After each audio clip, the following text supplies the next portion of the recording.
ኢዘዲን ገንዘብ ላይ ያተኮርክ ነው። ሞደርን የሆነ የአንትረፕረነርሺፕ ወርልድ ላይ አንተ ለኮሚኒቲው የምታበረክተው ቫልዩ ሜዠር የሚደረግበት ዩኒት ገንዘብ ነው። ኢዘዲን ከ30 ዓመቱ በፊት ሪታየር ያደርጋል። ለብዙዎች መድረስ የምችለው በዚህ መንገድ እንደሆነ ያሳዩኝ መጽሐፍ 2 መጽሐፎች ናቸው። ላመንኩበት ነገር ገገማ ነው። በጣም ገገማ ሆኖ ነው የምለው። እናቴ ያለች ከዛ በኋላ የእናቴ ካፌ የዘረፈ ሌባ አለ። 2 ሂሮዎች አሉ። 2 ሂሮዎች አሉ። ቴክኖሎጂ መስራት የቻልኩት ሌባ በኋላ የቢዝነስን ሩል የሰበርክ አይመስልም? በቃ ከዴይ ዋን ጀምሮ ነው ኤአይን መጠቀም የጀመረው። እንግዲህ ፉል ስኮላርሺፕ ነው ትቼ የመጣሁት እና ብማር ሁላ ማገኘው አይመስለኝም። ይሄ ኮንፊደንስ ምንድናቸው? 3 ባህሪዎች ግለጽ ብትባል ነው። አንድ ኢንተርፕረነር በጣም ሰክሰስፉል ለመሆን ብዙ ነገሮች ሊያስፈልጉት ይችላሉ። በጣም ቤዚኩ በጣም ኦፕንሊ ነው ብዙ ነገር ሼር ያደረጉት። በጣም ይጠቀሙበታል ብዬ አስባለሁ። የት ብለህ ነው እነኚህን አሰናስለ በ30 ዓመትህ ቢሊዮነር ሆነ ሪታየር የምታደርገው?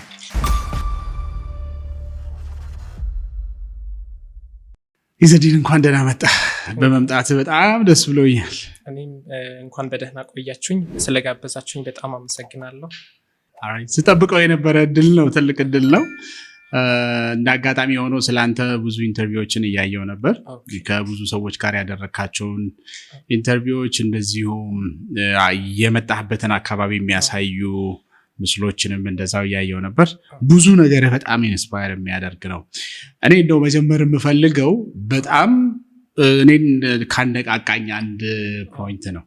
ኢዘዲን የተወለደውም ያደገውም ብዙውን ጊዜውን የሚያሳልፈው የተማረውም ገጠር አካባቢ ነው። ያን አካባቢ እኔ በደንብ አድርጌ አውቀዋለሁ። ቴክኖሎጂ ወይም ደግሞ የቴክኖሎጂ ሽታ የሚባል ነገር የለውም። ምናልባት ቅድም ስናነሳ ነበር የአጣጥ ሆስፒታል ካልሆነ እዛ አካባቢ ሌላ ቴክኖሎጂ የምታይበት ምንም ምክንያት የለህም። አንተ ግን በተቃራኒው ስራ ጠቅላላ ነገር ከቴክኖሎጂ ጋር የተያያዘ ነው እና ምንድነው ያንን ያመጣው? እያየህ ያላደግከውን ነገር እንዴት አሁን ዛሬ ገቢ ማግኛ ዛሬ ትልቅ ሰው መሆኛ አድርገህ ያስከው? ስለዚህ መጀመሪያ በጣም ይሄ ነገሮችን ውስጣቸው ምን እንዳለ የማወቅ ከፍተኛ ጉጉት ነበረኝ። ስለዚህ ኤሌክትሮኒክሶች ከማበላሸት ነው የጀመርኩት። ምናልባት በጣም ብዙ ልጆች ኤሌክትሮኒክሶች ሊያበላሹ ይችላሉ፣ ግን በእኔ ልክ በደንብ ውስጡ በደንብ ፈተው በደንብ ውስጡ እያንዳንዱ ቦታ ላይ ምን አለ የሚለው ነገር ይሄ በጣም ኪሪየስ ምናምን ሆነው ለማየት የሚሞክሩ ልጆች ብዙ አሉ ብዬ አላስብም በእኔ ልክ። እና ይሄ የጀመረው በቃ ሬዲዮ ሲያወራ የሆነ ኤሌክትሮኒክስ ዲቫይስ ሲሰራ ውስጡ ምን ስላለ ነው የሚለው ትልቅ የማወቅ ጉጉት ነበረኝ። ለዛም ብዙ ኤሌክትሮኒክሶች ከማበላሸት ነው የጀመርኩት። ስለዚህ ከዛ የጀመረ ነው። ከዛ በኋላ ደግሞ ከማበላሸት እነዚህን ያበላሸኋቸውን ወደ መጠገን፣ ሌሎች የተበላሹትም እኔ ያላበላሸኋቸው ግን የተበላሹት ወደ መጠገን የመጣሁበት አጋጣሚ ነበረ። ብቻ ግን ውስጥ ከማበላሸት የጀመረ ወደ መጠገን የመጣ ከዛ በኋላ ከመጠገን ባለፈ እነዚህ ኮምፖነንቶች ተጠቅሞ በተለያየ ጊዜ የሚገጥሙ ችግሮችን ለመፍታት ዩኒክ የሆነ ኤሌክትሮኒክስ ዲቫይስ ወደ መስራት ምናምን የመጣ ነው እና ውስጥ ያለ ከፍተኛ ፓሽን ይመስለኛል የማበላሸት ከዛ የመጠገን ኢቮልቭ ያደረገ ከዛ በኋላ ደግሞ አዲስ ነገር የመስራት። ኢዘዲን አንተ ታሪክ ውስጥ በጣም የሚገራርሙ ሰዎች አሉ። እነኚህ ሰዎች በአንድም በሌላ መልኩ ህይወትህ ላይ ዛሬም ላለህበት ስኬት ትልቅ አስተዋጽኦ ያላቸው ሰዎች ናቸው። አንዳንዶቹ እኔ በተለየ መልኩ አያቸዋለሁ። የ30 ብር ፕሮፖዛል ጠይቀ ያጸደቀልህ መምህር፣ የእናትህን እንመጣበታለን። የእናትህ አስገራሚ ስራዎች ሰፊ ናቸውና የእሳቸውን እንመጣለን። ያን ሰውዬ ታገኘዋለህ። ከዛ ሰውዬ ጋር ያለህ ኢንተራክሽን ምንድን ነው? ስንተኛ ክፍል ነበር? 4 ወይ 5ኛ ክፍል? እንዴት መጣልህ? ፕሮፖዛል መቅረጽ፣ ለሰውዬው መስጠት፣ አፕሩቭ እንዲደረግልህ ማድረግ እንዴት መጣልህ? አክቹዋሊ ኤሌክትሮኒክሶች ጠግን ስለነበረ እነዛን ዲቫይሶች እንደምንም ብዬ አግኝቼ መስራትም እችል ነበረ ያኔ መስራት የፈለግኩትን ፕሮጀክት። ግን ፕሮሰሱ እቃ ከመፈለግ ፕሮፖዝ ከማድረግ ጀምሮ ከዛ ፕሮቶታይፕ ሰርቶ ማምጣት የሚሰራ ፕሮቶታይፕ ፕሮሰስ ፍሎውን ማሳየት ከዛ በኋላ በትምህርት ቤት ደረጃ ሰፖርት እንዲደረግ ከማድረግ አንጻር በጀቱም እንደዛ ስለነበረ ነው 30 ብር የጠየቅኩት ያኔ ማለት ነው። የፊዚክስ መምህራችን ያኔ የሳይንስ መምህራችን ነበረ። ከዛ በኋላ ከፍ ስንልም ፊዚክስ አስተምሮኛል። የትምህርት ቤቱ ዳይሬክት ርዕሰ መምህርም ነበረ በተመሳሳይ ሰዓት መምህር መልስ ይባላል። አሁንም ያለን ቅርበት በጣም ቆንጆ ነው እና ኢንስታንትሊ ነበረ የዛ ቀን ፕሮፖዝ አደረግኩኝ። ከዛ በኋላ ደግሞ አፕሩቭ ተደረገ። ከዛ መስራት ትችላለህ ተባልኩኝ።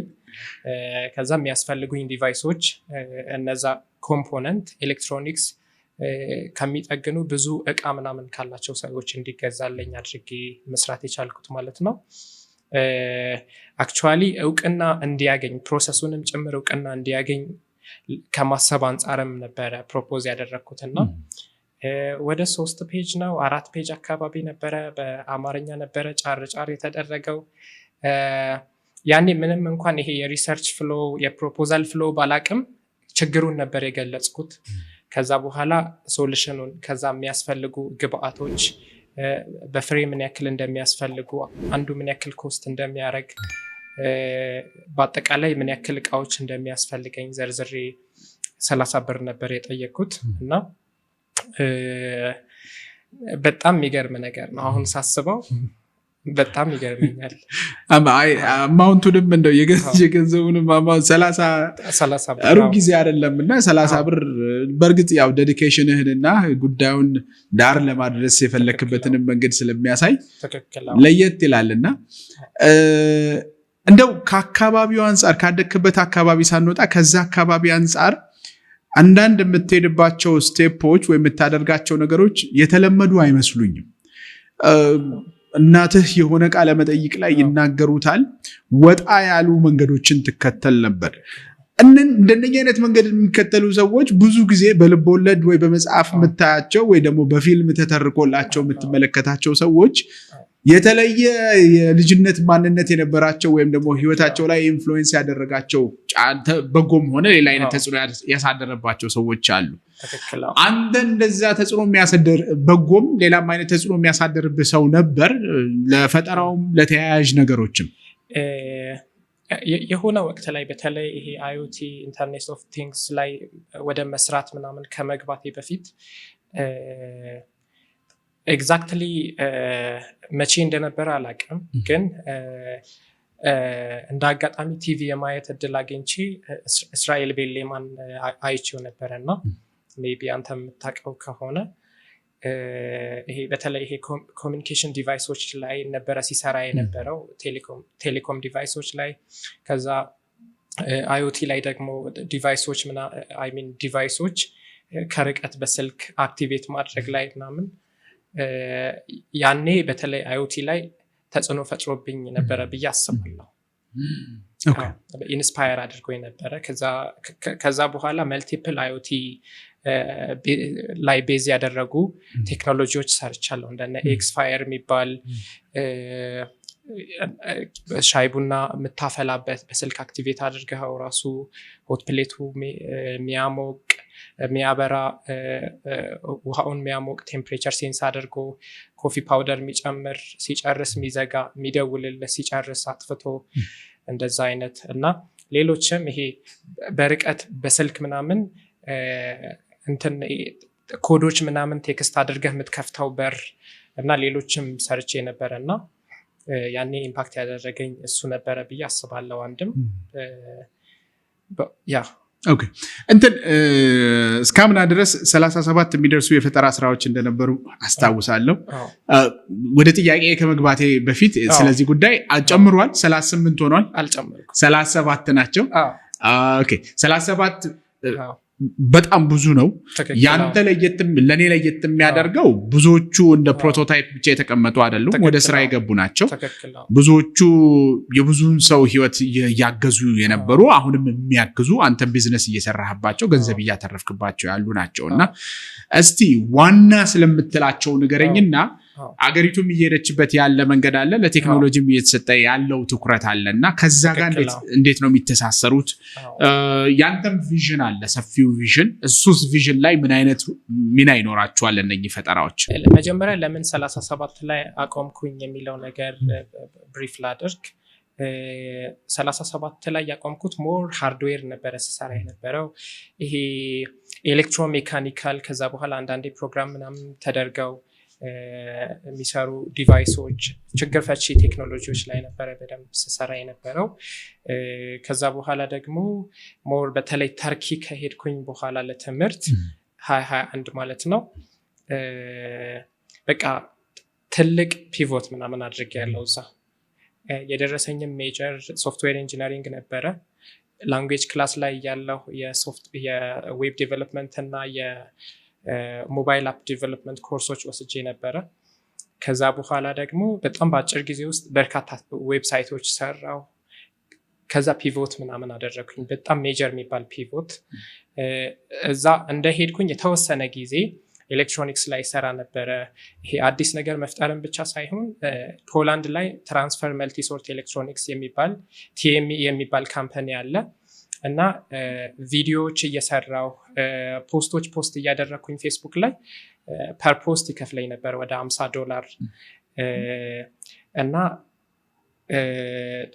በቃ ለነሱ ራሱ በቃ ሪዛይን ለማድረግ ሌተር አስገባሁኝና ሙሉ በሙሉ ወደ ሶፍትዌር ፒቮት ማድረግ እንዳለብኝ ኢትዮጵያ ከያዘችው የዲጂታል ትራንስፎርሜሽን እቅድ አንጻር ሶፍትዌር ላይ በተለይ እኔ አንድ ፖስት አድርጌ ነው በጣም በርካታ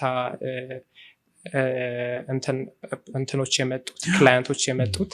ከዛ እነሱ ወደ ማስተናገድ ስመጣ በጣም በፍጥነት ለውጥ መፍጠር ስጀምር የሰራኋቸው ዌብሳይቶች ላይ ሰዎች ኢንተራክት ሲያደርጉ፣ ፕሮዳክት ሲገዙ፣ ክላየንት ጋር ምናምን እንትን ሲሉ ሳይ ከዛ በኋላ ደግሞ የሰራኋቸው ሳይቶች አክቹዋሊ የዛኔ በጣም ከፍተኛ ክፍያ ነበረ እና ከብዙ ነገር አንጻር ፒቮት አደረግኩኝ እና ለዛ ነው ያቆምኩት ወደ ሶፍትዌር ምናምን ገብቼ እና ሃርድዌር ላይ እነዚህ 37 የፈጠራ ስራዎች ያው ሁሉንም ለመጥቀስ ጊዜ የለንም። ዋና ዋናዎቹን በተለይ ልጥቀስልህ፣ በተለይ አሁን ካለውም ጋር አገናኝቼ መጥቀስም ስላለብኝ እና አይኦቲ ላይ ሰርቻለሁ። ኢንተርኔት ኦፍ ቲንግስ ላይ አይኦቲ ላይ ኤክስ ዲስተርብ የሚባል ሃርድዌር ፕሮዳክት ሰርቼ ነበረ። ብሉቱዝ ኦን ከሆነ እሱን ዲቴክት ያደረግና ሳይለንት የሚባል ኤሪያ ላይ ነው ዲቫይሱ የሚገጠመው። ስልክህን ሳይለንት፣ ከዛ ኤግዚት ዶር ላይ የሚገጠማል ላውድ ያደርጋል። በሃርድዌር ነበር የሰራሁት። ከዛ የሶፍትዌር ፓወርፉልነት የምትረዳው አሁን በሞባይል አፕ ሰርተነዋል። ቢዝነስ ሞዴሉም በጣም አትራፊ ነው እና ደግሞ በአንዴ ለአንድ ተቋም የምትሸጠው አይደለም። ተጠቃሚዎቹ ሌሎችን በርካታ የሚሰጣቸው መልቲፕል የሆነ ጥቅም ስላለ ሳይለንት ኤሪያስ ውስጥ ሲገቡ ሳይለንት ማድረግ ምናምን ብቻ ሳይሆን ሌሎችን ብዙ ጥቅሞች ይዞ የመጣ አሁን በጣም በቅርብ ጊዜ ውስጥ ከአንድ ትልቅ ሀገራችን ላይ ካለ ተቋም ጋር በጋራ ላውንች የምናደርገው የሞባይል አፕ ፕሮዳክት ሰርተናል ማለት ነው። አይኦቲ ላይ እንግዲህ ከዛ በኋላ ሴፍቲ እና ሴኪሪቲ ላይ ኤክስ ፋየር የሚባል ፕሮዳክት ሰርቼ ነበረ። እሱ እስከ ፕሮዳክት ስቴጅም ደርሶ ነበረ። ማስ ፕሮዲውስ ብቻ ነው ያልተደረገው እና ኤክስ ፋየር እሳት አደጋ ሲነሳ ስሞክን ዲቴክት ያደረግና 5 ለሚጠጉ የቤተሰብ አባሎች በ50 ሰከንድ ውስጥ 10 ሰከንድ እየተጠቀመ ይደውላል። እሳት አደጋ መነሳቱ ያሳውቃል። ከነዚህ 5 መካከል አንዱ የእሳት አደጋ ቁጥር ማድረግ ትችላለህ። እሳት አደጋዎች ዩኒክሊ አይደንቲፋይ እንዲያደርጉት ዩኒክ ሲም ካርድ እዛ ውስጥ መጨመር ትችላለህ። እነሱን ኦር ደግሞ ሪኮግናይዝ እንዲያደርጉት ነምበሩን መስጠት ትችላለህ። ከዛ በኋላ ደግሞ ጂፒኤስ ሞጁልም ስላለው ለእሳት አደጋዎች ሎኬሽኑ ጭምር መላክ ይችላል እሳት አደጋ የተነሳበት። ስለዚህ ቤትህ ውስጥ በሌለህበት እሳት አደጋ ቢነሳ ሎኬሽንህ ያውቃሉ፣ ኢንስታንትሊ ዲቴክት እንደተደረገ ደውሎላቸዋል። ስለዚህ በጣም ጥሩ የሆነ ዲቫይስ ምናምን ሰርቼ ሶልቪት የሚባል 2019 ላይ ዩኤስ ኤምባሲ ጃይካ እና ኢኮግላፕስ ያዘጋጁት ይሄ የፕሮቶታይፕም የፕሮዳክትን ብቻ ሳይሆን እንደ አጠቃላይ ቢዝነስ ፕላን ተሰርቶለት ቢዝነስ ፊዚቢሊቲ አትራፊነቱ ምኑ ታይቶ ከ63 ሀገር አቀፍ ፕሮጀክቶች 6ኛ የወጣሁበት ፕሮጀክት ሰርቼ ነበር ሴፍቲ እና ሴኩሪቲ ላይ። ከዛ በኋላ ደግሞ ሪኒዌብል ኤነርጂ ቴክኖሎጂ ላይም ሰርቻለሁ። የራሴ ወደ ትምህርት ቤት መሄድበት በፔዳል የምትሽከረከር ብስክሌት ወደ ኤሌክትሪክ ሞተር ባይክ ቀይሬ ነበረ። ስለዚህ እሷንም ጭምር እጠቀም ነበረ። እኔ ለራሴ ችግር ለመፍታት ነው ያኔ የሰራሁት። ግን ዩኤንዲፒ ወደ $8,000 አዋርድ አድርጎኝ ነበረ። ስለዚህ ሪኒዌብል ኤነርጂ ቴክኖሎጂ ላይ እሱ ባለ 3 እግር ተሽከርካሪ በፀሐይ መሄድ እሱንም ጭምር ሰርቻለሁ ማለት ነው። ሌላኛው የጤና ካታጎሪ ነው። የጤና ካታጎሪ ላይ ኮቪድ ላይ 2 ፕሮዳክቶች ነበሩ ማርኬት ላይ በደንብ የሸጥናቸው። አንደኛው አውቶማቲክ እና ደግሞ ማኑዋል ፉት ፕሬስ ሃንድ ዋሺንግ ማሽን ነው፣ እሱ ነበረ። ከዛ በኋላ የቬንቲሌተር እንትን ከተለያዩ ሰዎች ጋር በመሆን ሙከራዎች አድርገን ነበረ። የመተንፈሻ አጋዥ ቬንቲሌተር እንዲሁም ደግሞ ኮቪድ ብራስሌትም ሰርቼ ነበረ። ስቴም ፓወር ከሚባል ስቴም ኤጁኬሽን ላይ ከሚሰራ ድርጅት እንደ አጋጣሚ ያኔ የቀድሞ የትምህርት ሚኒስቴር ዶክተር ጌታሁን መኩሪያም ጭምር ኢንቮልቭ አድርገውበት አግዘውኝ ማለት ነው። ፊትህ ልትነካ ስትል ከመንካትህ በፊት የሚጮህ ብራስሌት ነው፣ እንደ ጌጥ የሚያገለግል። ያኔ በጣም እንግዲህ ኮቪድ ብዙዎቻችን የፈተነ ነገር ነበረ እና እንደዛ አይነት ዲቫይስ እና ሌላም ነገር የጤና ዘርፉ ላይ ሰርቻለሁ። እና እንዲህ ዘርፍ እያለን 4 ካታጎሪዎች ላይ የተለያዩ ነገሮች ለማበርከት ሞክሬ ነበረ ማለት ነው። በጣም ትልቅ ነው ምልህ ያደገ ለማደግ የሚፍጨረጨር ሀገር ውስጥ እንደዚህ አይነቱ ዜጋ ወጣቱ በጣም በዲስትራክሽን ሊሞላ በሚችልበት ፖሲቢሊቲ ውስጥ ሆኖ ትኩረት አድርጎ እዛ አንድ የያዘው ነገር ላይ በደንብ አውጠንጥኖ አስበው ማበርከት መቻል በጣም ሰፊ ነው። ያንተ ጥቅም የምታገኘው ገንዘብ ሁሉ እንዳለ ከዛ ባሻገር ደግሞ እንደ ሀገር የሚመጣው ጥቅም ኢንስፓየር የሚያደርገው የሚያበረታታው ሰው ቁጥር ብዙ ነው። ኢዘዲን ገንዘብ ላይ ያተኮርክ ነው? ብዙ ሰዎች ይመስላቸዋል፣ ግን ሞደርን የሆነ የአንትረፕረነርሺፕ ወርልድ ላይ አንተ ለኮሚኒቲው የምታበረክተው ቫሊዩ ሜዥር የሚደረግበት ዩኒት ገንዘብ ነው።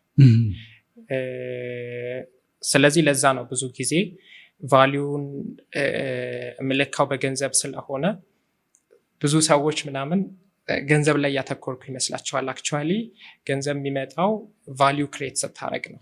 ያ ቫሊዩ ደግሞ ማርኬት ላይ ሜዥር የሚደረገው ጄኔሬት በምታደርገው ካሽ ፍሎ ነው። ስለዚህ ሰስቴንም ማድረግ የሚችለው ቢዝነስ ኢምፓክትም ሰስቴን ማድረግ የሚችለው ገንዘብ ሜክ ስታደርግ ነው እና ገንዘብ ላይ አይደለም፣ ቫሊዩ ክሬት ማድረግ ላይ ነው ፎከስ ማድረገው። የትኛው ቫሊዩ ነው? አሁን ቅድም በልጅነት ሲንቀለቀል የነበረው እንደ ፓሽን የምትወስደው ጉዳይ አይደንቲፋይ ተደርጓል ወይ ተለይቷል? ለምሳሌ የጤና ጉዳይን ስታነሳ ነበር፣ እዛ ላይ ፈጠራ አበርክተሃል። የትምህርት ጉዳይ ስታነሳ ነበር፣ እዛ ላይ አበርክተሃል። ብዙ ዘርፎች ላይ ፈጠራ አበርክተሃል። ብዙዎችን አንትርፕረነሮችን ከዓለም ዙሪያ አፍሪካም ኢትዮጵያም አካባቢ ስንመለከት የሆነ ኤሪያ ይኖራቸውና ለዛ ሲሯሯጡ ታያለህ እና አይደንቲፋይ አድርገዋል፣ አውቀዋል። ቫሊዩ አዲሽንህን የምትሰጠውን ቫሊዩ ለይተህ አውቀዋል። ምንድን ነው? ስለዚህ እኔ ኤሌክትሮሜካኒካል ላይ በጣም ኢንትረስት አለኝ። ኤሌክትሮሜካኒካል ስንል ሶፍትዌር ኢንቮልቭ ያደርጋል፣ ኤሌክትሪካል ሜካኒካል የሆኑ ነገሮች ላይ በጣም ኢንቮልቭ ያደርጋል እና ኤሌክትሮኒክስ እና ደግሞ ሜካኒካል የሆኑ ስራዎችም ላይ በተለይ ወደ ገበያ ከማውጣት አንጻር ብዙ ኢንቮልቭመንቶች ነበሩኝ።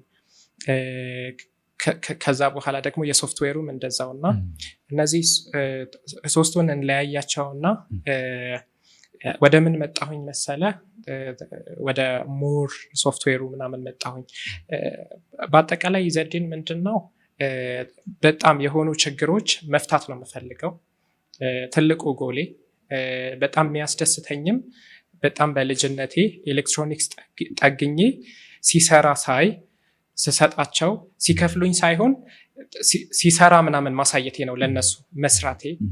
ዋው ቴንኪዩ የሚሉት ነገር በጣም ያስደስተኛል። ሲሰራ በቃ የሆነ እምቢ ያላቸውን ነገር ፊክስ ካደረግኩኝ በኋላ ፊክስ ማድረጌ ሾኬዝ ማድረጌ በጣም ያስደስተኛል ከምቀበለው ገንዘብ በላይ ማለት ነው። ስለዚህ ሞር የሆነ ችግር ምናምን አለ ባይ ኤኒ ሚንስ ምናምን መፍታቴ በጣም ትልቁ ዲዛይሬ ነው።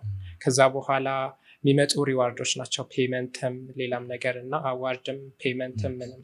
ስለዚህ ኤሌክትሮኒክስ ላይ ሜካኒካል ላይ ኤሌክትሮሜካኒክ ላይ ሶፍትዌር ላይ በቃ የሆኑ ችግሮች ምናምን ሲፈታ አሁንም ዳይሬክትሊ ኢንቮልቭ አድርጌ ኤሌክትሮሜካኒካል ላይ ስራዎች መፍታት ላይ ምናምን ባልሰራም የሆኑ ጓደኞቼ ጋር ምናምን ቁጭ ስለዚህ ነገር ላይ የሚሰሩ ይሄ ነገር እንዲ ምናምን ብዬ ብዙ ዳይሬክሽን ማሳይበት መንገድ ምናምን አለ። ግን ሞር ኢንቮልቭ እያደረግኩኝ አሴ ካምፓኒም ኢንዲቪዥዋሊም ችግሮች እየፈታሁበት ያለው መንገድ አሁን ላይ ሶፍትዌር ነው።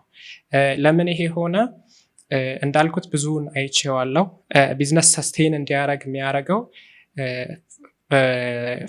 ካሽ ፍሎው ነው እና ኤሌክትሮሜካኒካል ላይ ሜካኒካል ላይ ስሰራ የነበረውን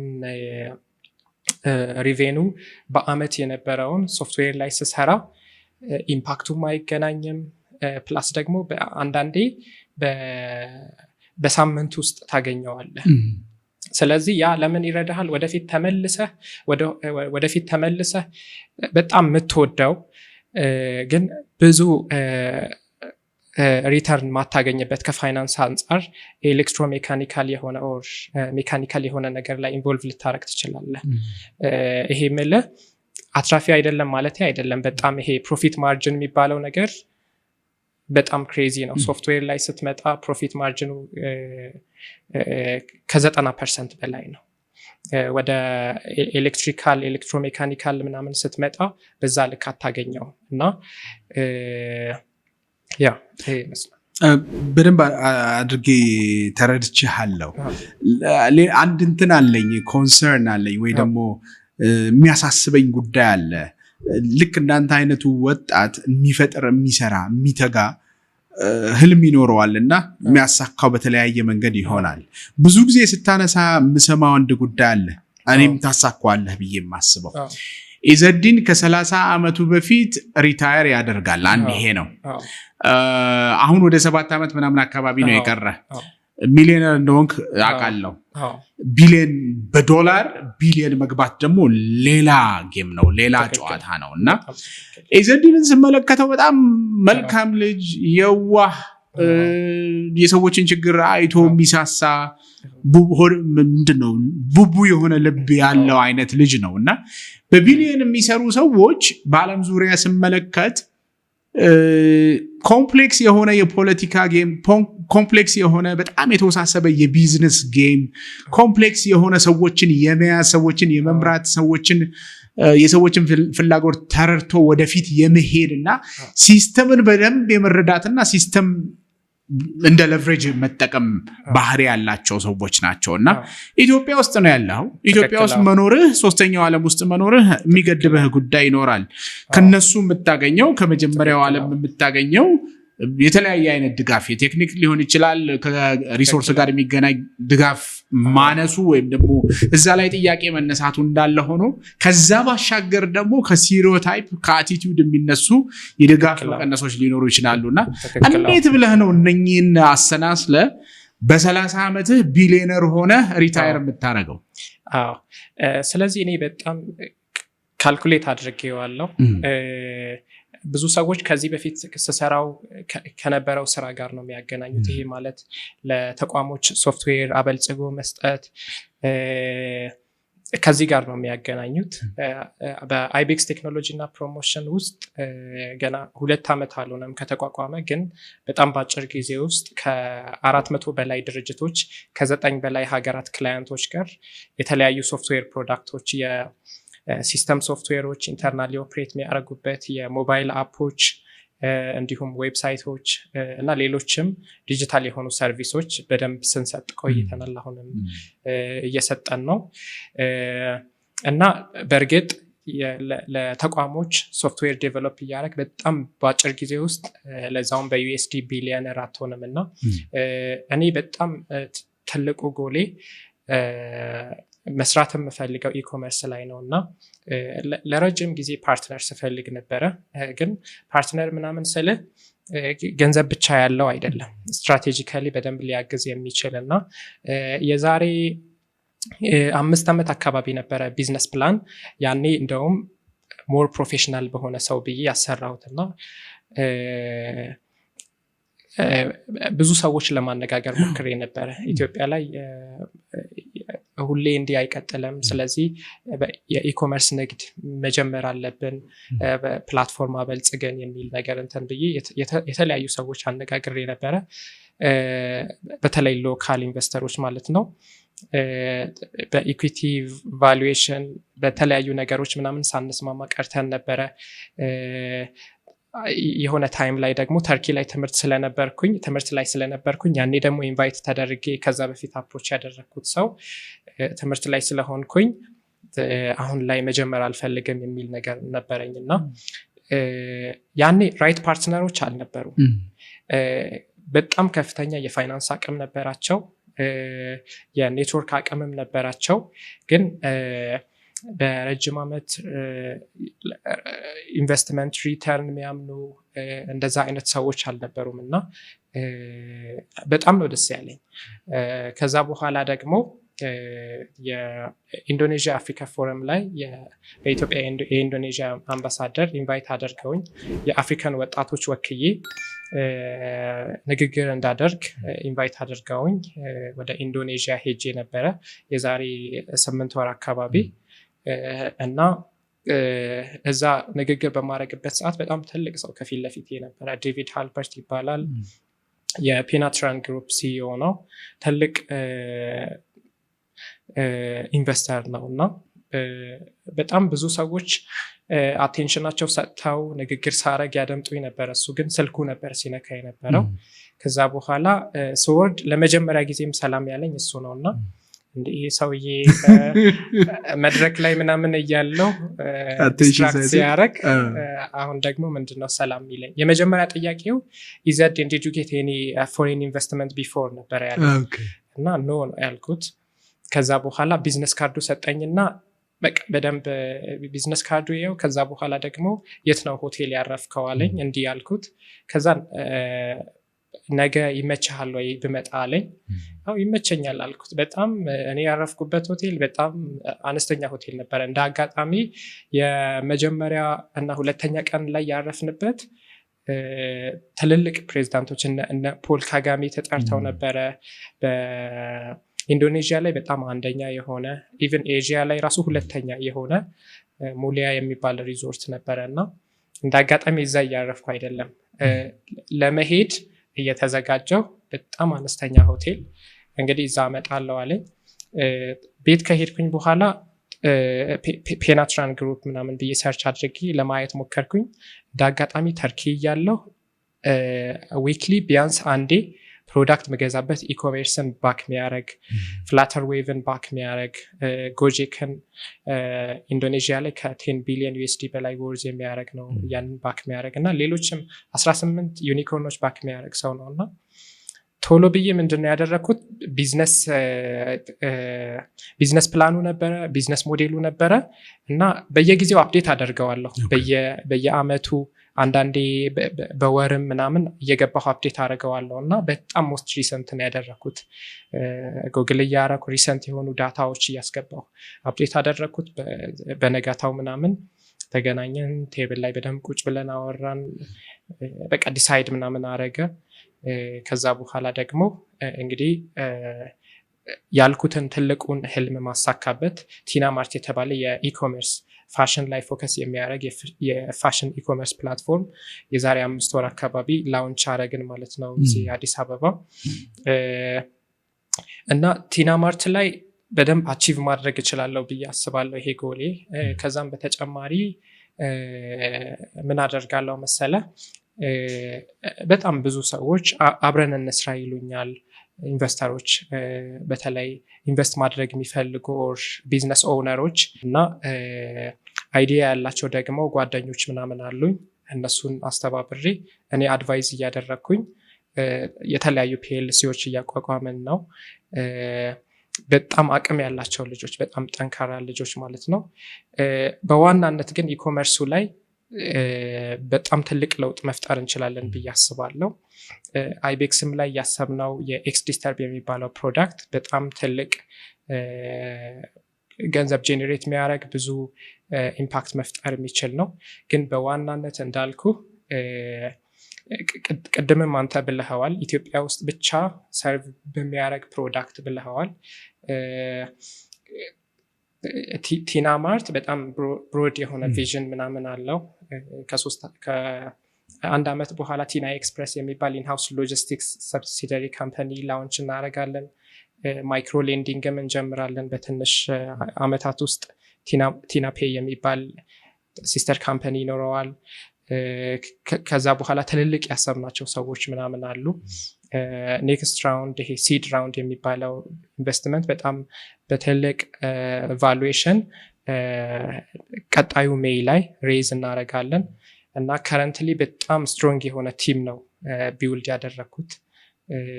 ይሄ ቲሙ ብቻ ሳይሆን ቲሙ እንዳጠቃላይ በሪሰርች ኤንድ ዴቨሎፕመንት ቲም ሼፕ የሚደረግ ቲም ነው። በጣም ስትሮንግ ቲም ያቋቋምኩት ማለት ነው እና በደንብ ቪዥዋላይዝ አድርጌው ነው ያን ነገር አሳካዋለሁ ብዬ ያሰብኩት እና በቴክ እንደሚሳካ በጣም ብዙዎቻችን አይተናል። ኢኮመርስ በጣም ሂዩጅ ነው፣ ግን በሲንግል ሳስ ፕሮዳክቶች ራሱ በጣም ኢምፓክትፉል ናቸው። እኛ አይቤክስ ላይ በደንብ አይተነዋል። አይካርድ የሚባል ፕሮዳክት አለ። የዲጂታል ቢዝነስ ካርድ ነው ታፕ የምታደረገው። እዛ ላይ ጄኔሬት ያደረግነው ገንዘብ ቀላል አይደለም፣ ፕሮፊት ማርጅኑ፣ ከዛ ኢምፓክቱ። ሳስ ፕላትፎርም ነው። ኦልሞስት 1 ዓመት አልፏቸው ሪኒው እያደረጉ ያሉ በጣም በርካታ ክላየንቶች፣ ዩዘሮች ምናምን አሉ እና ቴክ ላይ በደንብ አቺቭ ይደረጋል። በደንብ እንደው ጥርጣሬን በሆነ መልኩ እንትን ብለዋል። አሁንም አንዳንድ ጭንቅላቴ ውስጥ የሚዘዋወሩ ነገሮች አሉ። ይሄ ሁሉ ከስስት ነው። ስስት ስለ መሳሳት አለ አይደል? ይሄ ሰው ነገ ከነገ ወዲያ ሀገርን በምን መልኩ ሊያግዝ ይችላል? ለብዙዎች የስራ ዕድል ማግኘት፣ ለብዙዎች ቪዥናቸውን ማሳካት መንገድ ስለምትሆን ነው እና እንዲሁ ያንተ ዘርፍ አካባቢ ላይ ያሉ ሰዎችን ህይወት ማጥናት ደስ ይለኛል። ማንበብ ስለነሱ እንዲሁ በየነገሩ መጽሐፍቶችን አንስቶ ማየት ደስ ይለኛል እና ብዙዎቹ የሚገርም ኳሊቲ አላቸው።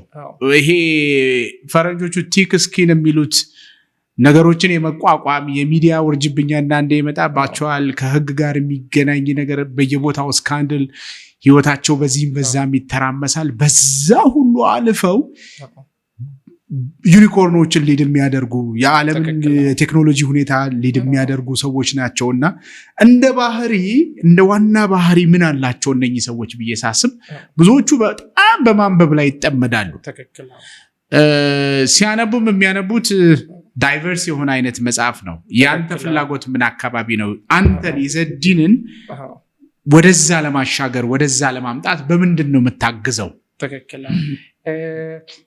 ኢዘዲን በጣም መጽሐፍ ሼፕ ያደረጉት ሰው ነው ብዬ አስባለሁ። እያንዳንዱ ዲሲሽኖቼ ላይ መጽሐፎች ሼፕ አድርገውኛል።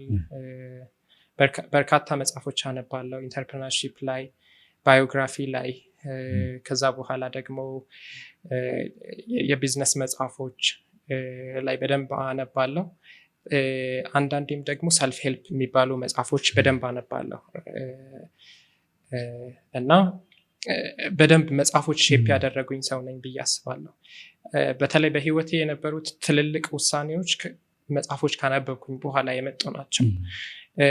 በጣም አካዳሚክ የሆነ ማይንድ ሴት ነበረኝ። ይሄ ምንም እንኳን የፈጠራ ስራ ላይ ኢኖቬሽን ላይ ሰራ የነበረ ቢሆንም በጣም ይሄ ሃይ ስኩል ኤጅ ላይ ያለው ፕራይመሪ ላይ ያለው ከዛ በኋላ ግን ይሄ ኢንተርፕረነርሺፕ ቢዝነስ የሚለው ነገር የመጣው መጽሐፎች ማንበብ ከጀመርኩኝ በኋላ ነው። እንደውም ይሄ አካዳሚክ የነበረው ማይንድ ሴት በጣም ኦቨርራይት አድርጎት መጽሐፍ ሞር ይሄ ኢንተርፕረነርሺፕ ማይንድ ሴት ነው ዲቨሎፕ እንዲያደርግ ውስጥ ያደረገውና መጽሐፎች በደንብ አነባለው። በዚሁ አጋጣሚ በጣም በተለይ የአካዳሚክ ማይንድ ሴቴ ወደ ቢዝነስ ማይንድ ሴት ኢቮልቭ እንዲቀየር ያደረገው መጽሐፍ ማን ነበር የሚባለው? የሪች ዳድ ፑር ዳድ ሮበርት ኪዮሳኪ። ከዛ በኋላ ራሱ የሱ መጽሐፍ ደግሞ አለ ካሽ ፍሎ ኳድራንት የሚባል እና እነዚህ ሁለት መጽሐፎች በተለይ ማይንድ ሴቴ በጣም እንዲቀየሩ አድርጎታል። አካዳሚክ በጣም ጥሩ ነው። አካዳሚክ ባይኖር እነዚህ ሁሉ የምንጠቀማቸው ዲቫይሶች በዚህ ልክ ጥርት ምናምን አድርገው ለአድማጮች እንትን ጋር አይደርሱም ነበረ። በጣም ጠቃሚ ነው። ግን ለኔ በጣም ቢዝነስ ላይ ፎከስ እንዳረግ መምረጥ ያለብኝ ሞር የአንትረፕረነርሺፕ መንገድ እንደሆነ ሞር ለውጥም መፍጠር የምችለው ለብዙዎች መድረስ የምችለው በዚህ መንገድ እንደሆነ ያሳዩኝ ሁለት መጽሐፎች ናቸው ብዬ ነው ማስበው። እንደ ሁለት አላያቸውም፣ እንደ አንድ መጽሐፍ ነው ማያቸው። ግን ፍሎው እንዴት ነው? ከሪች ዳድ ፑር ዳድ ትጀምራለህ፣ ካሽ ፍሎ ኳድራንትን ታነባለህ እና መጽሐፎች በህይወቴ ላይ ትልቅ ውሳኔ ምናምን አላቸው። በተመሳሳይ ደግሞ ይሄ ቲንክ ኤንድ ግሮው ሪች በጣም ሼፕ ምናምን አድርጎኛል ብዬ አስባለሁ። በተለይ ትልቅ ነገሮች ከማሰብ ምናምን አንጻር ኢነርጂን ትራንስሚዩት ከማድረግ አንጻር እና ከብዙ ነገር አንጻር ረድቶኛል ብዬ አስባለሁ ቲንክ ኤንድ ግሮው ሪች እና ሌሎችንም መጽሐፎች በደንብ አነባለሁ ጊዜ ምናምን ወስጄ በደንብ ጠቅመውኛል ብዬ አስባለሁ። እና አንዳንዴ መጽሐፍ እያነበብኩኝ ግማሽ ልጨርስ ምናምን ስደርስ ስለ አንዳንድ ወጣቶች ምናምን አስብና ያሳዝነኛል። በጣም ወደኋላ ምናምን የቀሩ ይመስለኛል።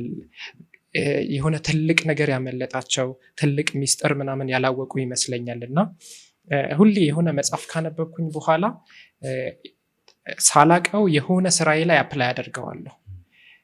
ያ መጽሐፍ አስቤ ኦር ደግሞ እዛ ላይ ካነበብኩት ሌሰን ምናምን ብዬ አይደለም፣ ግን ችግሮች ሲገጥሙኝ ኤግዛክትሊ ነው አፕላይ ማድረገው እና ቆይቶ ምናምን ከዛች መጽሐፍ ከዛች ሌሰን ከዛች የሆነች ነገር ጋር ሪሌት ምናምን አረገውና አክቹዋሊ ማንበቤ ነው የጠቀመኝ ብዬ ማሰብበት ብዙ ጊዜ አለና በደንብ ከመጽሐፍ ጋር በደንብ የተቆራኘሁኝ ነኝ ብዬ አስባለሁ። እኔ ሰልፍ-ሄልፕ አካባቢ አሁን ብዙ የለውም። አንተ ሰልፍ-ሄልፕ ማንበብህን ፕራክቲካል ሰው ስለሆንክ ወደ ተግባር ስለምትለውጠው አደንቃለሁ፣ አከብራለሁ። እዛ አካባቢ የለሁም፣ ብዙም ፍላጎቴም ጠፍቷል። ከሰልፍ-ሄልፕ አካባቢ ሙሉ በሙሉ የተነቀልኩ ይመስለኛል፣ በጣም የተወሰነ ካልሆነ አድናቆቴንም ለመግለጽ ነው። ከዛው ጋር ተያይዞ እንደ ኦልድ ፋሽን ነገር እየታየም ስለሆነ እንደ ማህበረሰብ ልንመለስበትና ድጋሚ ራሳችንን ሪቫሉዌት ልናደርግበት የሚገባ ጉዳይ ነው የመጽሐፍት ጉዳይ በጠቅላላ። በተለይ አንተ ላለህበት ኢኮሲስተም ወደፊት መሄድ ስለምታስብበትም ጉዳይ ስናወራ እነኚህ ጉዳዮች ክሪቲካል ናቸው። ልመልስህ እስቲ ወደኋላ የሚያስገርሙኝ ነገሮች ብዬ ስላንተ ካወቅኳቸው ስላንተ በደንብ አድርጌ ካሰብኳቸው ጉዳይ አንድ ሰው አለ ህይወት ላይ እኔ ያንተን ታሪክ በደንብ አድርጌ ቼክ ሳደርግ ይህ ሰው ኢዘዲን ታሪክ ላይ ወይ ደግሞ ይህ ሰው እኔ ታሪክ ላይ ቢሆን የኔ ታሪክ ዋና ገጸ ባህሪ ወይም ደግሞ የህይወቴ ሂሮ ይሆን ነበር ብዬ ያሰብኩት ሰው አለ። ያ ሰው አለህ አንተ እንደዛ አይነት ሰው? ያው ኦብቪየስሊ አለኝ። ቀደም በተወሰነ መልኩ ከመድረክ በፊት ስናወራም ነበረና አክቹዋሊ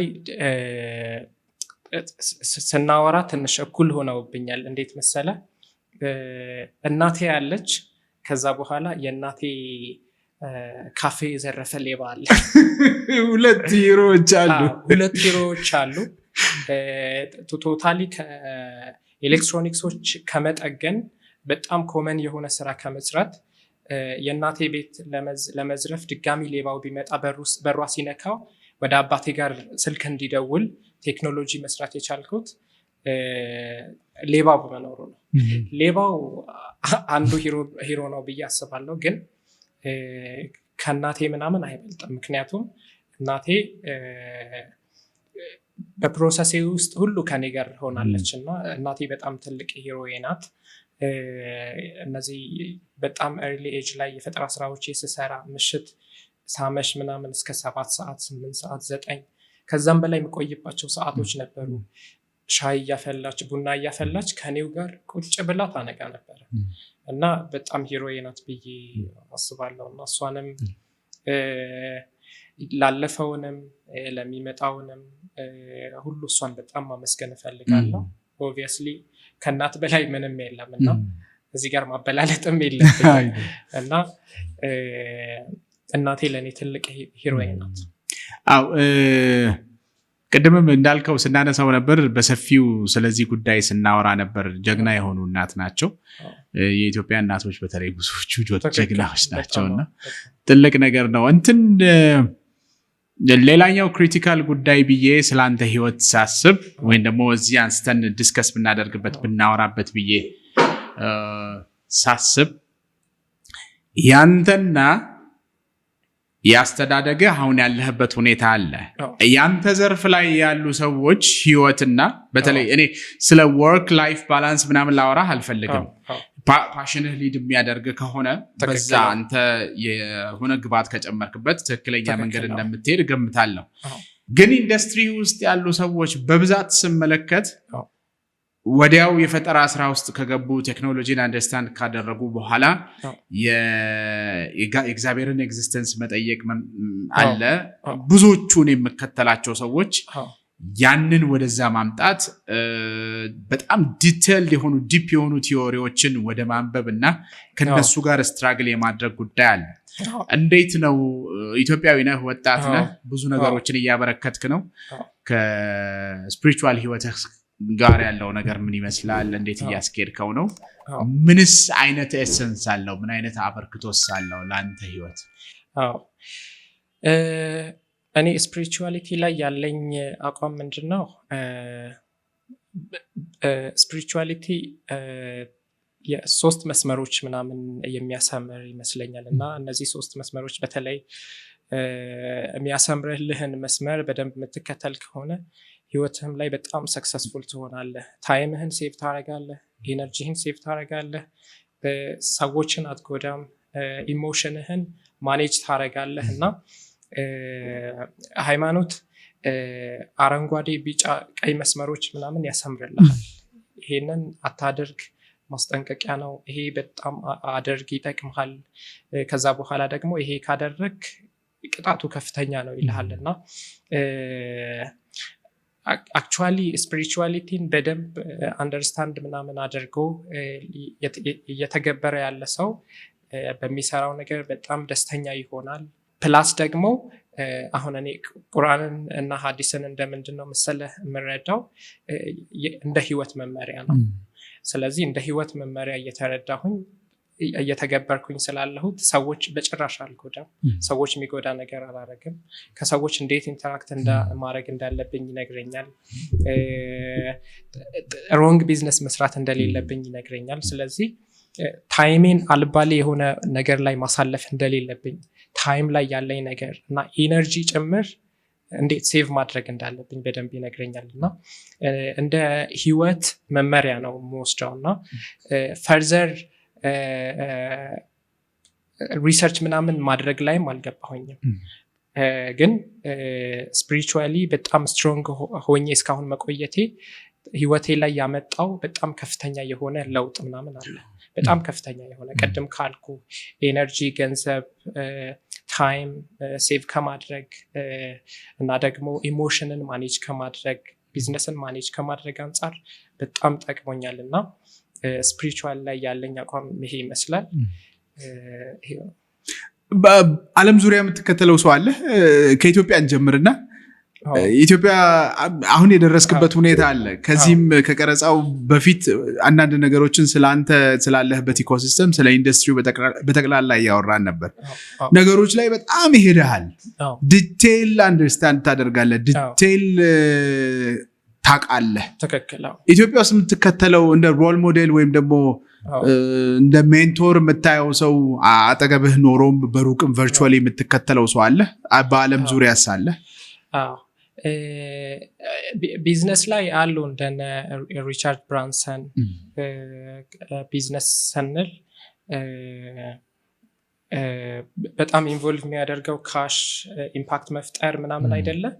ከዛ በኋላ አንዳንዴ እንደ ሪቻርድ ብራንሰን የምትሰራው ነገር በጣም ወደኸው አክቹዋሊ ኢንጆይ ምናምን እያደረግከው በጣም ሰክሰስፉል የምትሆንበት በጣም ብዙዎች የምጠቅምበት ነገር ምናምን ሲሆን ሞር ያሰው ሮል ሞዴልህ ምናምን ይሆናል እና ሪቻርድ ብራንሰን በጣም ሮል ሞዴል ነው። ቴክኒካል የሆኑ ነገሮች ላይ በጣም ማደንቀው ኒኮላስ ቴስላ ነው እና ሌሎችም በርካታ ሮል ሞዴሎች አሉኝ። ግን በዋናነት ቢዝነስ ላይ እና ቴክኒካል የሆኑ ነገሮች ላይ እነዚህ ትልልቅ ሮል ሞዴሎች ናቸው። አገር ውስጥ ያለውን ሸሽተዋል።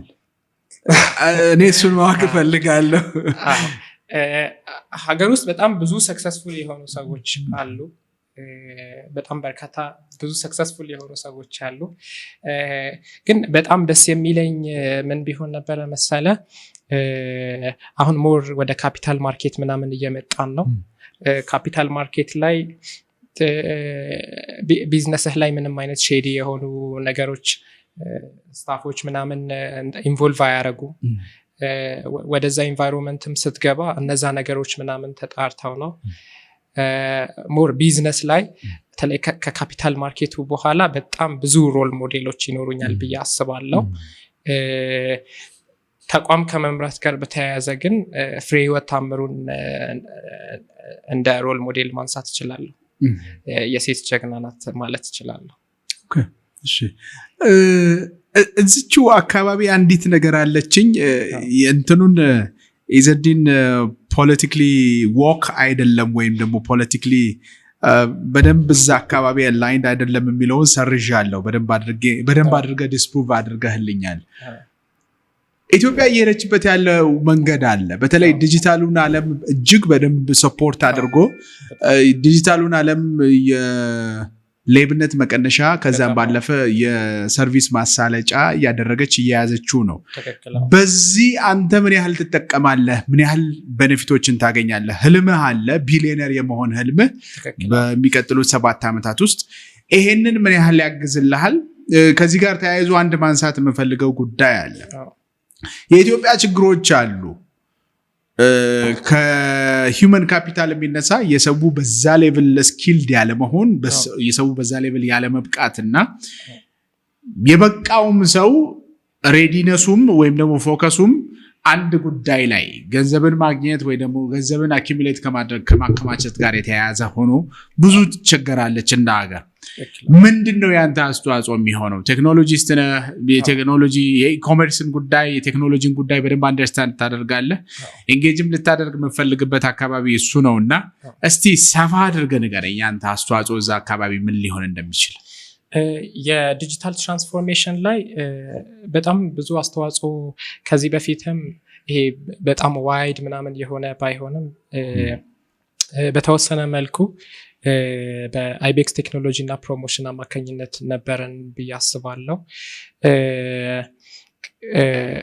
አንዳንዴ ለኮሚኒቲ ሰርቪስ ብለን ያለምንም ክፍያ የሰራናቸው ወደ 20 የሚጠጉ ሳይቶች ምናምን ነበሩ። ዌብሳይቶች ለኤንጂኦ ተቋማቶች እንደነ ወንድም ካሊድ ፋውንዴሽን፣ ባላደራው፣ ይመለከተኛል የበጎ አድራጎት ማህበር፣ እንደነ ባቡል ከይር፣ ባይሽ ኮልፌ እና በጣም በርካታ ሳይቶች በነፃ ሰርተናል። እነዚህ ሳይቶች ኢንፎርማቲቭ ሜምበርሺፕ ሬጅስትሬሽን እና ደግሞ ዶኔሽንም ጭምር ኢንቮልቭ ያደረጉ ነበሩ እና እንደ ምሳሌ ባላደራውን መጥቀስ እንችላለን። ኒርሊ ወደ 2 ሚሊዮን ብር በጣም ሞስት ሪሰንት የሆነ ሬዝ ያደረገው ላይ ሰብስቧል። እኛ ፎር ፍሪ ዶኔት ባደረግነው ፕላትፎርም እና እዛ ላይ ቻፓ የሚባል የፔመንት ጌትዌይ ነበር የተጠቀምነው እና ወደ 2000 ሰዎች በቃ ያላቸውን ኢንቮልቭ ምናምን ለማድረግ እዛ ሳይት ላይ ኢንተራክት አድርገዋል። ፔመንት እንትን ካርድ እያስገቡ በቴሌ ብር እየከፈሉ በሲቢኢ ብር እየከፈሉ ምናምን። በተመሳሳይ ሌሎችን በርካታ ሳይቶች በኦንላይን ሰርቪስ ፕሮቫይድ ማድረጊያ፣ ቡክ ማድረጊያ፣ የሆቴል ሌሎችም ነገሮች እና እነዚህ ጥቃቅን ነገሮች ናቸው። ግን አሁን ትልቅ ነገር እያሰብን ነው። ፍሬ ህይወትን ሮል ሞዴል ስልህ በተለይ በጣም ብዙ ሰዎች ሊንክዲን ላይ በሚያሳዝን መልኩ ዘመን ገበያ ብለው ኢኮመርስን መጀመር እንደ ፕራይቬት ካምፓኒዎችን ዲስከሬጅ እንደማድረግ አይነት ነገር ነው ያዩት። ኢኮመርስ እኔ በጣም ኦነስት ሆኜ ስነግርህ እኛ በጣም ግራውንድ ሪሰርች ነው የሰራ ነው። ኢኮመርስ በጣም ኦነስት ሆኜ ስነግርህ ኢትዮጵያ ላይ በጣም ህዝቡ ሊትሬሲ ሬቱ በጣም ዝቅተኛ ነው እና በጣም ግሮዊንግ የሆነ እንትን ነው እና ኢትዮ ቴሌኮምም በዛ ልክ ምናምን ፕሮፊት ሜክ ሊያረጉ የገቡ አይመስለኝም። ጀስት የዲጂታል ትራንስፎርሜሽን እቅድ ላይ አንዱ ኢኮመርስ ነው። ስለዚህ ኢኮመርስን ሰዎች እናስለምድ፣ መንገዱን እንጥረግ አይነት ነገር ነው እና ለሌሎች እንደውም የተሻለ በር የሚከፍት ይመስለኛል። በጣም ብዙ ሰው ምናምን ለምን ኦንላይን ፉሊ ፍሌጅድ የሆነ ኢኮመርስ ላይ አትገዛም ብለን ስንጠይቀው ምን ይላል? ቴሌግራም ላይ ይገዛል። ለምን ፉሊ ፍሌጅዱ ላይ አትገዛም ብለህ ስታስበው ትረስት ኢሹ ምናምን ይላል እና ይሄን ትረስት ኢሹ የሚለው ነገር ሙሉ በሙሉ የሚቀርፍልህ ነው። ኦንላይን መክፈልን የሚያስተምርልህ ነው። በጣም ለኢትዮጵያ ትልቅ ሳይንስ ምናምን የሆነ ለዓለም በጣም ትንሽ ነገር የሆነ ኤስክሮ የሚባል ሲስተም አለ። እሱን ሌሎች ቤት ድረስ ዴሊቨር ማድረግን ዴሊቨር ተደርጎ ያልወደድከው ፕሮዳክት ሪተርን ማድረግን ምናምን ከፍተኛ ገንዘብ በርን ምናምን በማድረግ ለማስተማር ነው የተነሱትና ከዛ ነገር አንጻርም በተለይ ከምሰራው ሴክተር ጋር በጣም ሪሌትድ ስለሚሆን ነው ሮል ሞዴል ምናምን ያልከውና እኛም እንደ ቲና ማርት በጣም ይሄ የዲጂታል የሆነው ትራንስፎርሜሽን ላይ ስፔሲፊካሊ ኢኮመርስ ላይ በጣም ትልቅ ለውጥ እንፈጥራለን ብዬ አስባለሁ። ስትሮንግ የሆነ ቲም ነው ያለኝ። ያ ብቻ ሳይሆን ባክ የሚያደርገን ኢንቨስተር ተርኪ ላይ 1.6 ቢሊዮን ዩኤስዲ ሞስት ሪሰንትሊ ለታጃኪስታን ካምፓኒ ኢኮመርስ ካምፓኒውን የሸጠ ከኤርሊ ስቴጅ ጀምሮ እስከዚህ ድረስ እስከ ዩኒኮርን ድረስ ያበቃ ቬንቸር ካፒታል ፊርም ነው ባክ የሚያደርገን። ሌሎችም የፋይናንሻል ቴክኖሎጂዎች ላይ የኤአይ ክሬዲት ስኮሪንግ ኤአይ ላይ ሌሎችም ነገሮች ላይ እንደነ ፍላተር ዌቭ ላይ ምናምን ኢንቨስት ያደረገ ማለት ነው። ስለዚህ በስትራቴጂ ከፍተኛ ለቀጣይ 6-7 ዓመታት ምናምን በርን እያደረግን እኛም ኢኮመርስን ለማስተማር ነው የመጣ ነው። እንዳልኩ በጣም ከባድ ፈተና ነው ብዬ ነው ማስበው። እንደውም ቀፊራን የምታውቃቸው ከነበረ ፋይናሊ ሸትዳውን ምናምን ሲያደርጉ ኢትዮጵያ ላይ ኢኮመርስ አይሰራም አይነት ስቴትመንት ነበረ እንትን ያሉት። እኛ ሪሰርች ምናምን ካደረግን በኋላ ግን በተለይ የቴሌብር መምጣት የፔመንት ጌትዌይ ሌሎች ፔመንት ጌትዌዮች እንዲፈጠሩ አስበው በጣም እዚህ መጥቀስ ምናምን አልፈልግም፣ ግን በርካታ ፔመንት ጌትዌዮች አሉ ቢሊየንስ ትራንዛክሽን እያካሄዱ ያሉ ፕራይቬትም ጭምር ማለት ነው እና እነዛንም ጭምር እንዲመጡ ምናምን አድርጓል እና የዘመን ገበያ መምጣት ለቲና ማርት እንደዛ ይሆናል ብዬ ነው ማስበው፣ መንገድ ይጠርጋል ብዬ ነው ማስበው እና አብረን ተጋግዘን ተመሳሳይ ሴክተር ላይ በጣም ኤርሊ ስቴጅ ላይ ሲሆን ኮምፒቲሽን አይኖርም፣ ኮላቦሬሽን ነው የሚኖረው። ኮላቦሬት ምናምን አድርገን ከዛ መንገዱ ከጠረግነው በኋላ የተጠረገው መንገድ ላይ ነው ሩጫህን መጀመረው ውድድሩን ማለት ነው እና መንገድ መጥረግም ላይ ከዛ ውድድሩም ላይ አለን ብዬ አስባለሁ እና ለዲጂታል ትራንስፎርሜሽኑ መንገድ ከመጥረግ እስከ መወዳደር ድረስ ተዘጋጅተናል እና ለትልቅ ኢምፓክት እንሰራለን ብዬ አስባለሁ። ብዙዎቹን ሀሳቦች እጋራለሁ እንደምታሳኳቸውም የኔ እምነት ነው። ቀደም ስታነሳው የነበረ አንድ ጉዳይ ነበር፣ ድጋሚ ወደዛ ለመልሰ ወደድኩኝ። ሮበርት ኪዮሳኪን እያነሳ ነበር ሪች ዳድ ፑር ዳድ እና ካንተ በላይ ከኢዘዲን በላይ የተመቸውን ደስ ያለውን አይነት መኪና ቢነዳ ወይ የተመቸውን አይነት ልብስ ቢለብስ የምወደው ሰው የለም፣ ደስ ብሎኛል ያንን በማድረግ። ሮበርት ኪዮሳኪ ሪች ዳድ ፑር ዳድ ላይ ምን ይላል? መኪናን እንደ ላያቢሊቲ ቆጥሯል። አንተ አሴትና ላያቢሊቲ ላይ የጠነከረ እውቀት ያለ ሰው ነህ ብዬ ገምታለሁ። ምክንያቱም ቢዝነስ የአንተ አኪውመን ነው፣ አንተ የምትወደው ጉዳይ ነው፣ የምትከውነው ጉዳይ ነው። የቢዝነስን ሩል የሰበርክ አይመስልህም ወይስ ኢዘዲን ልጅ ስለሆነ ነው ገና እያደገ ያለ ታዳጊ ስለሆነ በጣም የተሽቀረቀረች መኪና መያዝ ወዷል ብዬ ላስብ? እኔ በጣም ቤዚክ መኪና ብዬ ነው የማስበው። ከፍ ላረጋትም እያሰብኩኝ ነው። እና ሌላው ነገር ምን መሰለህ፣ ኢትዮጵያ ላይ ክላየንቶች የምትሰራው ስራ ላይ አይደለም እንትን የሚሉ እና ሄክስ ላፕስ ላይ ተመሳሳይ ሲስተም የስቶክ ኢንቬንተሪ ማኔጅመንት ሲስተም እስከ 80,000 ብር ሸጠናል የመጀመሪያ የሶፍትዌር ድርጅቴ ላይ። ከዛ ወደ አይቤክስ ምናምን ስትመጣ ኒርሊ ወደ 1 ሚሊዮን ብር ሸጠናል። ስለዚህ አብዛኛው ኢትዮጵያ ላይ በጣም I'm sorry to say this የኦፊስህ የምትነዳው መኪና ቀጥ ዳይሬክትሊ ከክላየንት አኩዚሽን ጋር በጣም ይገናኛል። እኔ ፈልጌ ምናምን አይደለም። ልክ ጀፍ ቤዞስ ሆንዳ ሲነዳ ያኔ ቢሊየን ትራንዛክሽን ላይ ዩኤስዲ ቢሊየን ትራንዛክሽን ላይ ሆንዳ ሲነዳ ኢንተርቪው ስታረገው ካየህ አንዲት ጋዜጠኛ ኢትስ ናይስ ካር ነው ያላት። ለእኔ ቪትስ ብነዳ ናይስ ካር ነበረ፣ ግን ግዴታ ምናምን ሆኖብኝ ነው ቼቱን ምነዳው። በዛ መልኩ ፍጹም አይቼው አላቅም። ጥያቄ ነበረኝ። የቢዝነስ አንደርስታንዲንግህን አውቃለሁና ለመሄድ የምታስብበትን መንገድ ስለምረዳ እንዴት እንደዚህ አይነት መኪና አስቀደመ የሚል ጥያቄ ተመልሶልኛል። ሙሉ በሙሉ ተመልሶልኛል።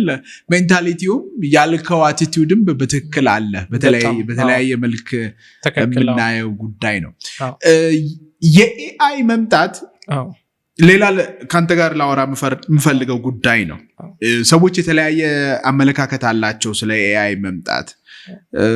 አንዳንዶች የእኛን ስራ ይወስዳል፣ ሌሎች ደግሞ አይ ስራ አይወስድም፣ ኤአይ የሚጠቀመው ሰው ከማይጠቀመው ሰው የተሻለ እድል ይኖረዋል እንጂ ኤአይ በራሱ መጥቶ የሰዎችን ስራ አይወስድም የሚል አመለካከትም አለ።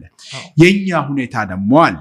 እንደ ሀገር እንደ ኢትዮጵያዊ የኢንተርኔት ኢንፍራስትራክቸር ቢኖረንም ቴክኖሎጂው እየሰፋ ቢሄድም በዛኑ ያህል ደግሞ ዲስትራክሽኖችም አንድ ላይ ተሰጥተውናል። እነ ቲክቶክ አሉ፣ ሌሎች ምንድነው አሉ። ምንድነው ከአንተ ቢዝነስ አንጻር እየተጠቀምክበት እንደሆነ እረዳለሁ። አሁን እንድትነግረኝ ግን የምፈልገው እንደ ሀገር ምንድነው የሚታየህ? ኤአይ መጥቷል፣ እንደ ሀገር ኢምብሬስ አድርገነዋል፣ ተቀብለነዋል። ትልቅ የሆነ ተቋም ተቋቁሞለት በዛ ሌቭል እየሰራ ነው የሚገኘው። የሚታየህ ዲስትራክሽኑ ነው ወይስ ከዛ ባለፈ የምናገኘው ቤኔፊት ነው? እንዴትስ ታየዋለህ? እንዴት ኢቫሉዌት ታደርጓለህ? ኤአይ እንደ አጠቃቀምህ ነው። ድርጅታችን ከከፈትን ከ1000 በላይ ኮቴሽኖች ጽፈናል ለክላየንቶች። ከ400 ክላየንቶች ጋር ሰክሰስፉል ኢንጌጅመንት ሲኖረን እነዚህ ከ1000 በላይም ኮቴሽኖች ኤአይ ተጠቅመን ነበረ አናላይዝ አድርገን የተሻለ ኮቴሽን ስንጽፍ የነበረው። ኮንትራቶች ድራፍት ስናደርግ ምንም እንኳን ፋይናሊ በሎየሮች ይታይ የነበረ ቢሆንም ኮንትራቶች ድራፍት ስናደርግ ከዛ በኋላ ወደ ሶፍትዌር ዴቨሎፕመንቱ ፕሮሰስ ከገባን በኋላ ራሱ ሶፍትዌር ዴቨሎፕመንቱ ላይ የዴቨሎፕመንት ሳይክል 3 ወር የሚጨርስብህን በ1 ወር ምናምን ይሄ ማለት ዴቨሎፕመንት ሳይክሉ ከዛም በላይ አጥሮ ምናምን በተለይ ሞባይል አፖች ከሆኑ ፐብሊሽ የሚደረግባቸው ታይሞች ምንም እንኳን በኤአይ ስለማይታገዙ ግዴታ የምጠብቃቸው ነገር ታይም ላይኖች ምናምን ስላሉ ለዛ ብቻ ሲባል ይሄ ፕሮጀክት ሃንዶቨር ለማድረግ የሚወስድብንን ታይም ፕሮዳክት ዴቨሎፕ ለማድረግ የሚወስድብንን ሳይክል ከዛ ፕሮዳክት በጣም ቆንጆ የሆነ ፕሮዳክት እንድንሰራ ጭምር አስችሎናል። ስራችን ላይ በጣም አግዞናል ብዬ ነው ማስበው። እንደውም ሄክስ ላብስን ስንጀምር በቃ ከዴይ ዋን ጀምሮ ነው ኤአይን መጠቀም የጀመርነው። ስራችን ላይ ዴይሊ ነገሮቻችን ላይ በደንብ መጠቀም ምናምን ጀምረናል። እኔ ፐርሰናሊ ብዙ ነገሮች አሲስትም ጭምር የሚያደርገኝ ኤአይ ነው። አሁን አንዳንዴ ግዴታ ምናምን ይሆንብህና ፋይናንስና ህግ ምናምን ግዴታ ሰው አድቫይዝ ምናምን ቢያደርግህ አሪፍ ነው። በየጊዜው የሚቀየሩ ሩሎች ምናምን ህጎች ምናምን አሉ፣ የሚወጡ አዋጆች አሉ። ከዛ በኋላ ደግሞ በጣም ብዙ ነገር በተለይ የኢትዮጵያ ገቢዎች ነገር በጣም በየጊዜው አዳዲስ ነገሮች ይኖራሉና ግዴታ ሰው ያስፈልጋል። ከዛ ውጪ ባለ ነገር ግን አድቫይዘር ምናምን አሴ ካምፓኒ በተለይ ቲና ማርት ላይ ራሱ ኤአይ ነው አድቫይዝ የሚያደርገን ከፋይናንስ እና ከሌጋል አድቫይዘር ሰፖርት ውጪ ባለ ነገር ማለት ነው። እና ፋይናንስ ላይ ራሱ የተለያዩ ነገሮች ስንሰራ እንጠቀማለን እንደ አስፈላጊነቱ። እና በጣም እኔ ብሩህ የሆነ ነገ ነው የሚታየኝ ከኤአይ ጋር በጣም ብሩህ የሆነ ነገ፣ ታይማችን ሴቭ የምናደርግበት ብዙ ሰዎች ኦብቪየስሊ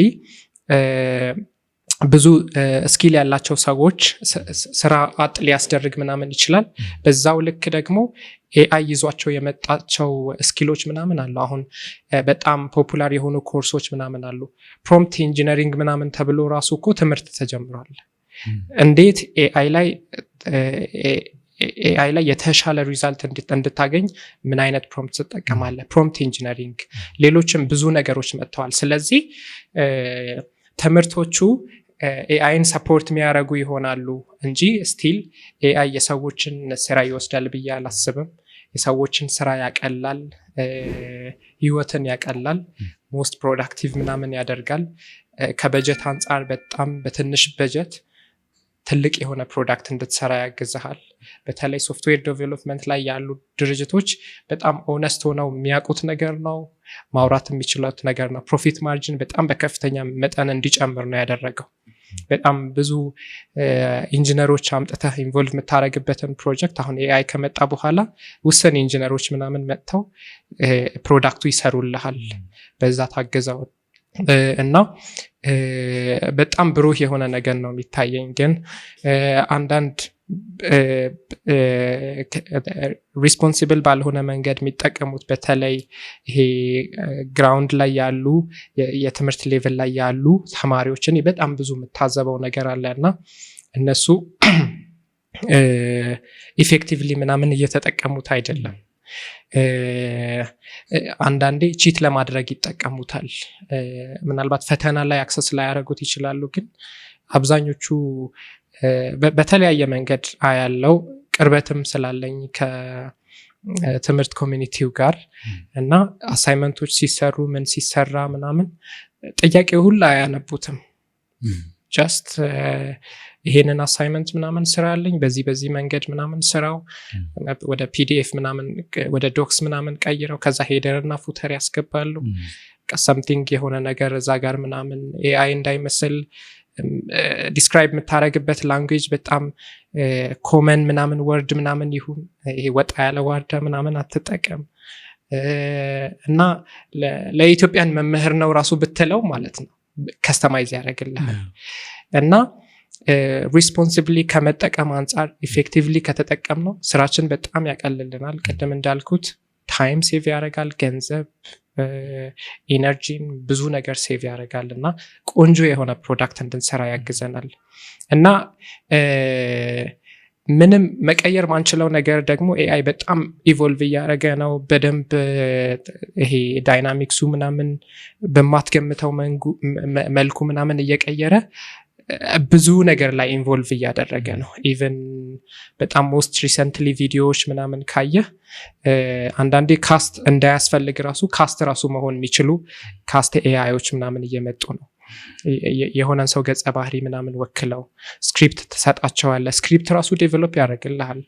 በቃ ኢቨን ፊልም ፕሮዳክሽን ላይ ፍሮም አይዲያ ስክሪፕት ከዛ በኋላ መምረጥ ከዛ በኋላ ደግሞ እነዛን ነገሮች ማጫወት በጣም አጭር በሆኑ ቀናቶች ላይ ዩቲዩብ ላይ ምናምን ከገባህ አሁን ላይ በጣም ብዙ ሚውዚኮች በኤአይ ፕሮዲውስ እየተደረጉ ነው እስከነ ቪዲዮ እንትናቸው ድረስ እና የምትጠቀመው መንገድ ቆንጆ መሆኑ ነው እንጂ ቆንጆ ምናምን ከሆነ ስቲል የሰዎች ቅድም እንዳልኩት ነው በጣም ህይወትን የሚያቀለፉ የሚያስብል ነገር ነው። ወደኋላ ደግሞ መሄድ አንችልም። ስለዚህ ኤአይ ስራዬን ይነጥቅብኛል ብለህ የምታስበው ስኪል ላይ ከሆንክ ያለኸው ከኤአይ ጋር ሪሌትድ የሆኑ በጣም ትሬንዲንግ የሆኑ ኮርሶች ምናምን ወስዶ ራስህን አፕግሬድ ማድረግ ነው። የተሻለም ተከፋይ ነው የምትሆነው። ይሄ ነው የምለው። ይህም ምስማማበት ሀሳብ ነው። እዛው ትምህርት ላይ እንዳለን ኢዘዲን አንተ ከኔ በእድሜ በጣም ታንሳለህ፣ ግን ምናልባት በእድሜ ታናሽ የሆነው ከልቤ ከማከብራቸው ወጣቶች አንተ አንዱ ነህ። ብዙ ከኔ ጋር የሚሰሩ ሰዎች አሉ አብረውኝ በተለያየ መንገድ ጓደኞች ሆነው እንደዚህ ብዙዎቹ ዶክተሮች፣ ፕሮፌሰሮች ምናምን ሊሆኑ ይችላሉ። የምትሰጣቸው ቦታ ይኖራል። ተከክላ ህይወት ላይ የሚያመጡት ኮንትሪቢዩሽን ምናምን ይኖራል። የምትሰጠው ቦታ ይኖራል።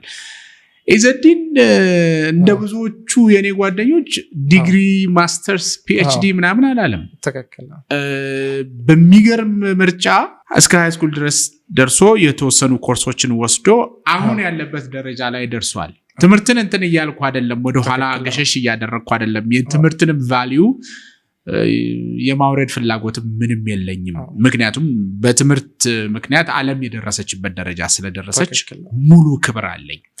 ያንተን ጥሶ መውጣት አክብሬ ጠይቃለሁ። ምንድነው ኮንፊደንስ አልቀነሰም። ማህበረሰቡ ከትምህርት ጋር የሚኖረው ቁርኝት ወይም ለተማረ ሰው ተማረ ብሎ ለሚያስበው ዩኒቨርሲቲ ኮሌጅ በጠሰ ብሎ ለሚያስበው ሰው የሚሰጠው ቦታ አለ። ያም አልገደበህም። ከመፍጠር ከመስራት ወደፊት ከመሄድ የምትፈልገውን ከማሳካት ከማንም በበለጠ አልገደበህምና አንድ ሚስጥሩን ማወቅ እፈልጋለሁ። ከኮንፊደንስ ጋር ከሰልፍ ስቲም ጋር ከዛ ጋር ሪሌት የሚያደርጉ ነገሮች ጓደኞች አካባቢ ላይ ያሉ ቀጥረህ የምታሰራቸው ሰዎችን ሊድ ማድረግ ላይ የሚኖረው ኢምፓክት አለና እሱን እስቲ በደንብ አድርገህ አስረዳኝ። ስለዚህ እኔ እንደውም ብዙ ሚስ አንደርስታንዲንጎች በጣም ክሊር ማድረግ እፈልጋለሁ። በዚሁ አጋጣሚ ትምህርት በጣም ወሳኝ ነገር ነው። እኔ ትቼ የወጣሁት የድሮፕ አውት ያደረግኩትን ዩኒቨርሲቲ ጀስት ፎርማል ፕሮሲጀር ምናምን ተከትዬ መማር ስላልፈለግኩኝ ስፔሲፊካሊ የምፈልጋቸው ነገሮች መማር ስለምፈልግ ነው እና ስቲል እየተማርኩኝ ነው። ግን ፎርማል የሆነው ፕሮሲጀር ምናምን ተከትዬ ሰዎች ይሄ ብለው ያስቀምጡትን ካሪኩለም ተከትዬ ሳይሆን በቃ ስራዬ ላይ የሚያስፈልጉኝን ኮርሶች ብቻ ነው ከዚህም ከዛ ምናምን እያደረግኩኝ እየወሰድኩኝ እየተማርኩኝ ያለሁት። ቅድምም እንዳልከው ትምህርት ዓለምን የቀየረ ነገር ነው፣ ዓለምንም የሚቀይር ነገር ነው እና በጣም ወሳኝ ነገር ነው። ፎርማል ፕሮሲጀሩ ግን አልወደድኩትም። እኔ ከተርኪ ፉል ስኮላርሺፕ ሶፍትዌር ኢንጂነሪንግ ነበረ መማረው። ፉል ስኮላርሺፕ ባችለሬን ትቼ የመጣሁበት ትልቁ ምክንያት ምንድን ነው?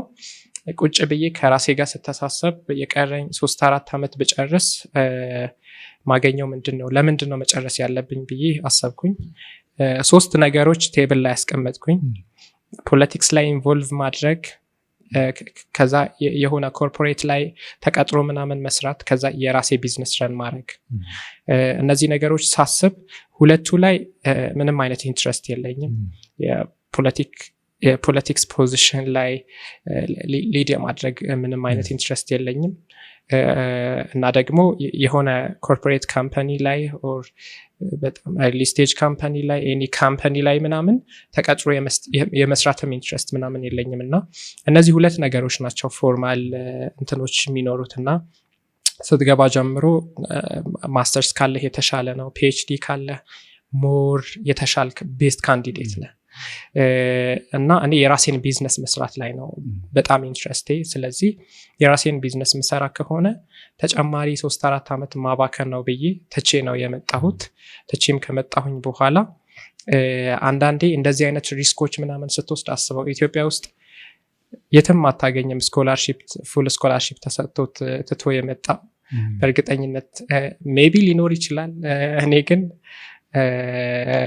እንግዲህ ፉል ስኮላርሺፕ ነው ትቼ የመጣሁትና ትቼ ስመጣ ሪስኬን በደንብ ካልኩሌት ምናምን አድርጌ ነው ቢዝነሴ ላይ ፕሮፊቴብል እንደመሆን ቢዝነስ ፕላኔን በደንብ ሰርቼ ነው የመጣሁትና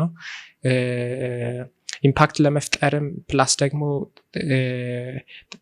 ዲጂታል የሆነው የትራንስፎርሜሽን ኤጅ ላይ ምናምን ኤርሊ ስቴጅ ላይ ጆይን አድርጎ ቻሌንጆች ኦፖርቹኒቲዎች በጣም ኤርሊ ስቴጅ ላይ አንደርስታንድ የማድረግም እንትን ኦፖርቹኒቲ እንዲኖረኝ ብዬ ዲሳይድ አድርጌ የመጣሁት ስለዚህ ትምህርት ላይ ያለኝ አንደርስታንዲንግ ይሄ ነው ስቲል እየተማርኩኝ ነው በተለይ ሰራተኞቼ ሁሌ ራሳቸውን አፕዴት እንዲያደርጉ በጣም ነው የምፈልገው ለዛም የተለያዩ ትምህርት ቤቶች ላይ እየተማሩ ያሉ አሉ የተለያዩ ሾርት ኮርሶች ምናምን ብዙ ተከፍሎላቸው ከዛ ውጪ ኦንላይን ኮርሶች ምናምን እየገዛን በተለያየ ጊዜ ኮርስ ይወስዳሉ ከዛ በኋላ ደግሞ ይሄ ሊደርሺፕ ላይ እንዳጠቃላይ ቲሙ ላይ ክፍተት ምናምን ሲኖር የተለያዩ የስልጠና ተቋማት ጠርተን ቢሮውን ዘግተን ስልጠና የምንወስድባቸውም ቀናቶች አሉ እና ትምህርት ላይ በጣም አምናለሁ ግን እኔ ፐርሰናሊ እንደይዘዲን ፎርማል የሆነ የትምህርት ፕሮሰስን ነው ማላም የትምህርት ፕሮሰስን መከተል ለኔ አዋጪ አይደለም ብዬ ነው ማስበው ለዛም ነው ትቼ ወደ ስራ የመጣሁት ከረንትሊ ዳይሬክትሊ ኢንቮልቭ የሚያደርጉ ፔሮላችን ላይ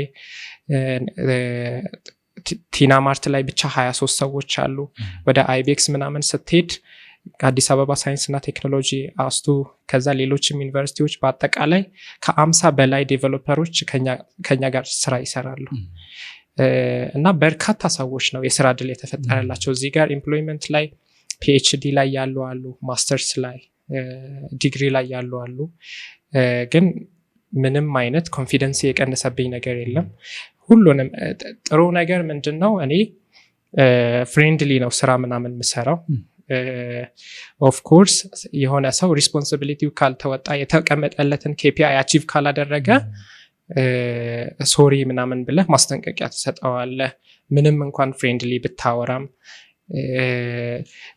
በቃ እንደምትፈልገው ፕሌይ ማያረግ ምናምን ከሆነ የተሻለ ጠንካራ ምናምን የሆነ ሰው ልታመጣ ትችላለህ እና ከዛ ውጪ ፍሬንድሊ ነው ምንም የቀነሰብኝ ነገር የለም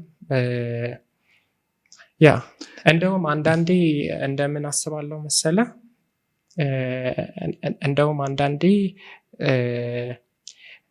ብማር ሁላ ማገኘው አይመስለኝም ይሄ ኮንፊደንስ ብማር ሁላ ማገኘው አይመስለኝም ምክንያቱም በቃ ታንጅብል የሆኑ ስራዎች ነው ምንሰራው ካምፓኒ ላይ ብዙ ነገሮች ላይ ምናምን ኢንቮልቭ ምናምን አረጋለሁና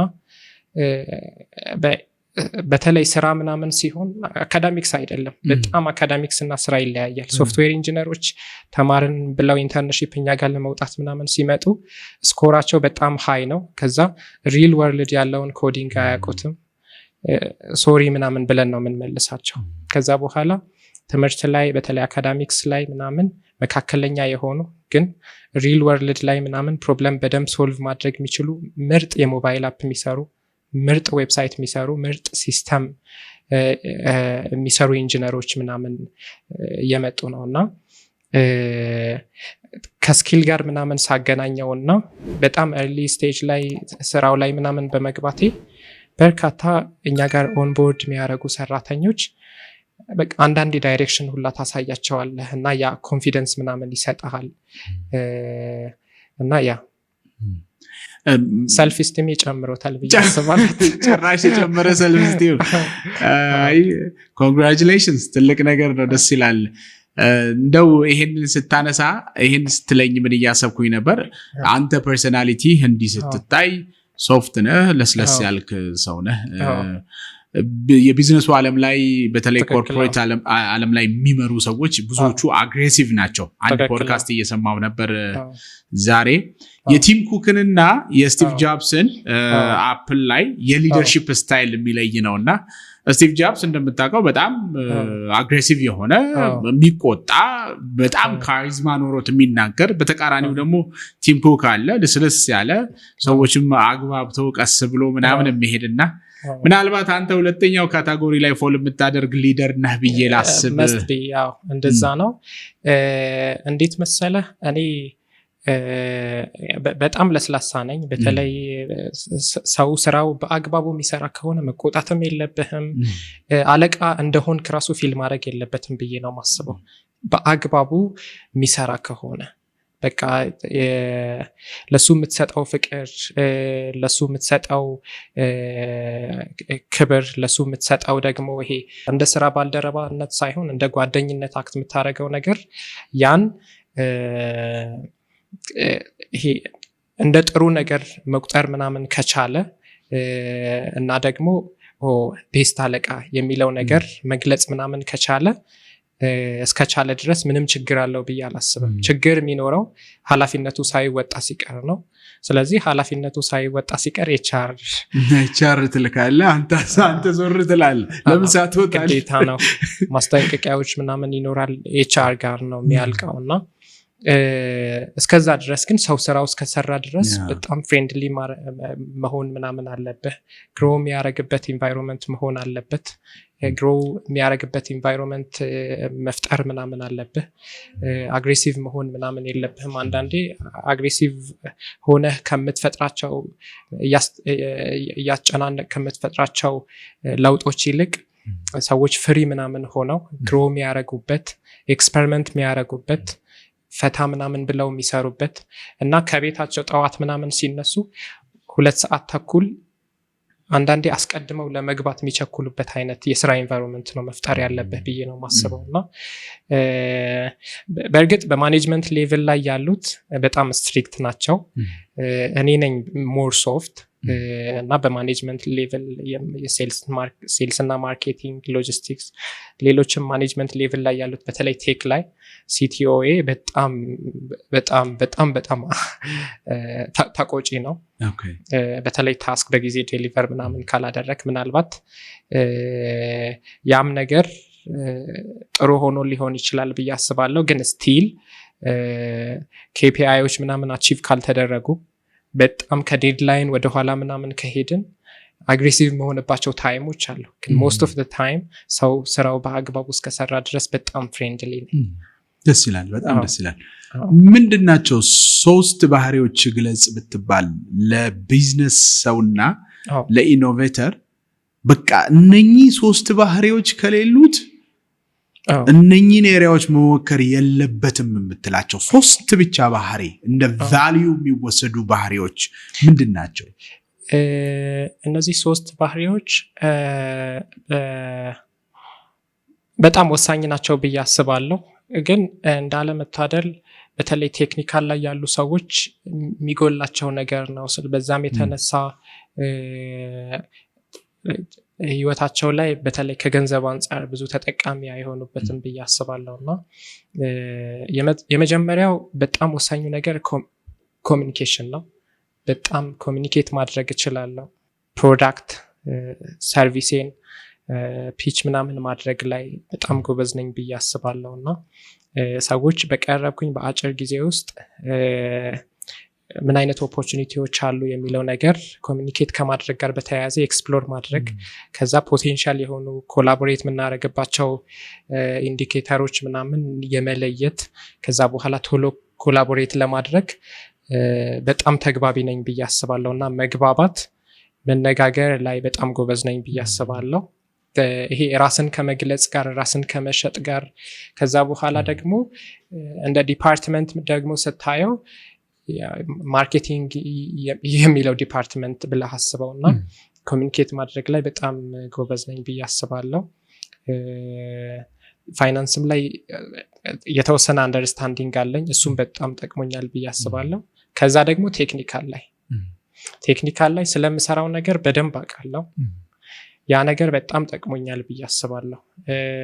ብዙ ጓደኞች ያሉ እንደውም አንድ ሀምዛ የሚባል የጎንደር ዩኒቨርሲቲ ተማሪ ነበረ 2011 በኢትዮጵያ አንድ ውድድር ላይ አብረን ተወዳድረን ነበረ 2010 ላይ ነው። የሱ የፈጠራ ስራ ነበረ አንደኛ የወጣው። ብዙ የፈጠራ ስራዎች ሰርቶ ነበረ፣ ግን እሱ ዋየርለስ ኤሌክትሪክ ትራንስሚተር ነበረ የሰራው። ያኔ የኢኖቬሽን እና ቴክኖሎጂ ሚኒስቴር ነበሩ ዶክተር ጌታሁን መኩሪያ። ከዛ በኋላ ነው የትምህርት ሚኒስቴር የሆኑት እና ያኔ በጣም አፕሪሺየት ሲያደርጉት ነበረ ፕሮጀክቱ እና ሆል ምናምን ተብሎ ራሱ እሱ ፕሮጀክት ነበር ያሸነፈው። ያም ብቻ ሳይሆን በጣም ብዙ ፕሮጀክት የሰሩ ልጆች አሉ። ኮሚኒኬት ማድረግ ላይ ግን ትንሽ ወደኋላ ናቸው እና ይሄ በጣም ቤዚክ የሆነ ቅመም ሲጎል ምን ይሆናል መሰለ፣ ፕሮዳክትህ በጣም በአጭር ጊዜ ውስጥ ወደ ምርት አይገባም። ኢንቨስተሮች ጋር ፒች ማድረግ አትችልም።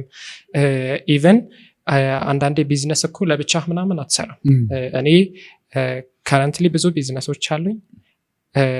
ሶሎ የሆንኩበት ቢዝነስ የለም። ሁሉም ጋር ሰው አለ። በተለይ ሚጎላው ፓርት ላይ ምናምን በጣም ኢምፖርታንት የሆኑ ሰዎች አስገባለሁ። በጣም አንዱ ቢዝነስ ሌላ ሲዮ ይሁንለት ምናምን ካልኩኝ ሌላ ሲዮ ማኔጅ የሚያደርገው ትምህርት ላይ የሚሰራ ቢዝነስ አለን፣ KYC ኤጁኬሽናል ሶሉሽንስ የሚባል። በተመሳሳይ ወደ አይቤክስም ስትመጣ ወደ ቲናማርትም ምናምን ስትመጣ ቢዝነስ ላይ እንደ ቢዝነሱ ይለያያል። ብዙ ቀዳዳዎች ምናምን አሉ፣ ትልልቅ ቀዳዳዎች። ኢዘዲን እነዛን ሁሉ ቀዳዳዎች ይደፍናል ወይ ብለህ ስትጠይቅ ላይደፍን ይችላል። ስለዚህ ማይደፍነውን ቀዳዳ የሚደፍን ሰው በስቶክ ኦፕሽን ታመጣለህ። ስለዚህ ኢኩዊቲ ምናምን ይኖረዋል። ከዛ በኋላ ኦውነር ይሆናል። አብረህ ምናምን ትሰራለህ እና ኮላቦሬት ማድረግንም ጭምር የሚመጣው ሌሎችም ብዙ ነገሮች መጥቀስ ይቻላል። ኮሚኒኬሽን ላይ ካላቸው እንትን አንጻር ከኔ የተሻለ ብዙ ነገር እየሰርተው አዋርድ ምናምን ተደርገው ከዛ በኋላ ፊት ለፊት ያልመጡ ሰዎች ምናምን አሉና አንድ ኢንተርፕረነር በጣም ሰክሰስፉል ለመሆን ብዙ ነገሮች ሊያስፈልጉት ይችላሉ። በጣም ቤዚኩ ኮሚኒኬት ማድረግ ላይ፣ ፋይናንስ ላይ፣ ከዛ በመቀጠል ደግሞ ስለሚሰራው ነገር ቴክኒካል የሆነው ነገር ኖሃው በደንብ ሊኖረው ይገባል። በጣም ሞስት ቤዚክ ቅመሞች ናቸው ብዬ አስባለሁ እና እኔ በመታደል እነዚህ 3 ነገሮች በደንብ አሉኝ ብዬ አስባለሁ። በጣም ኮንፊደንት ነኝ። በጣም መሰረታዊ ናቸው። ብዙ ሰዎች እነኚህን ነገሮች ሲያነሱ ሰማለሁ፣ ብዙዎቹን እስማማለሁ። በተለይ ራስን የመግለጽ እና የተግባቦት ስኪል ትልቁ ነገር ነው። እንኳንም ኦብዘርቭ አደረግከው፣ እንኳንም አየኸው፣ እንኳንም ተነሳ ብዬ ነው የማስበው። እንደ መዝጊያ ኢዘዲን ለሚቀጥሉት 5 ዓመታት ቢሊዮነር ከመሆኑ 2 ዓመት በፊት ምን አይነት ነገር ላይ እንጠብቀው? የኢትዮጵያ ቴክ ኢኮሲስተም ላይ ሊሆን ይችላል፣ ከኢኮሜርስ ጋር በተገናኘ ሊሆን ይችላል፣ በጠቅላላ ቢዝነስን በተመለከተ ምን ላይ እንጠብቅህ? ኢምፓክትህን እንዴት አድርገህ ዛሬ ላይ ታየዋለህ፣ ፒክቸር ታደርገዋለህ? ስለዚህ አሁን ኤነርጂም ገንዘቤም ታይሜም በአጠቃላይ ያሉኝ ሪሶርሶች ሁሉ ፍሎ እያደረጉ ያሉት ወደ ኢኮሜርስ ነው። ኢትዮጵያ በጣም ኤርሊ ኤጅ የኢኮሜርስ ላይ ነው ያለችው። ግን ይሄ ነገር የዛሬ ዓመት በጣም ተለውጦ ነው የምታየው ፎርካስት ሳረገው። በ5 ዓመት ውስጥ ደግሞ በጣም ቢግ ምናምን ሆኖ በተለይ ፎሬን ባንኮች የሚገቡ ምናምን ከሆነ ሎካል የሆኑ ኢኮመርሶች ዶሚኔት ሊደረጉ ይችላሉ ብዬ አስባለሁ።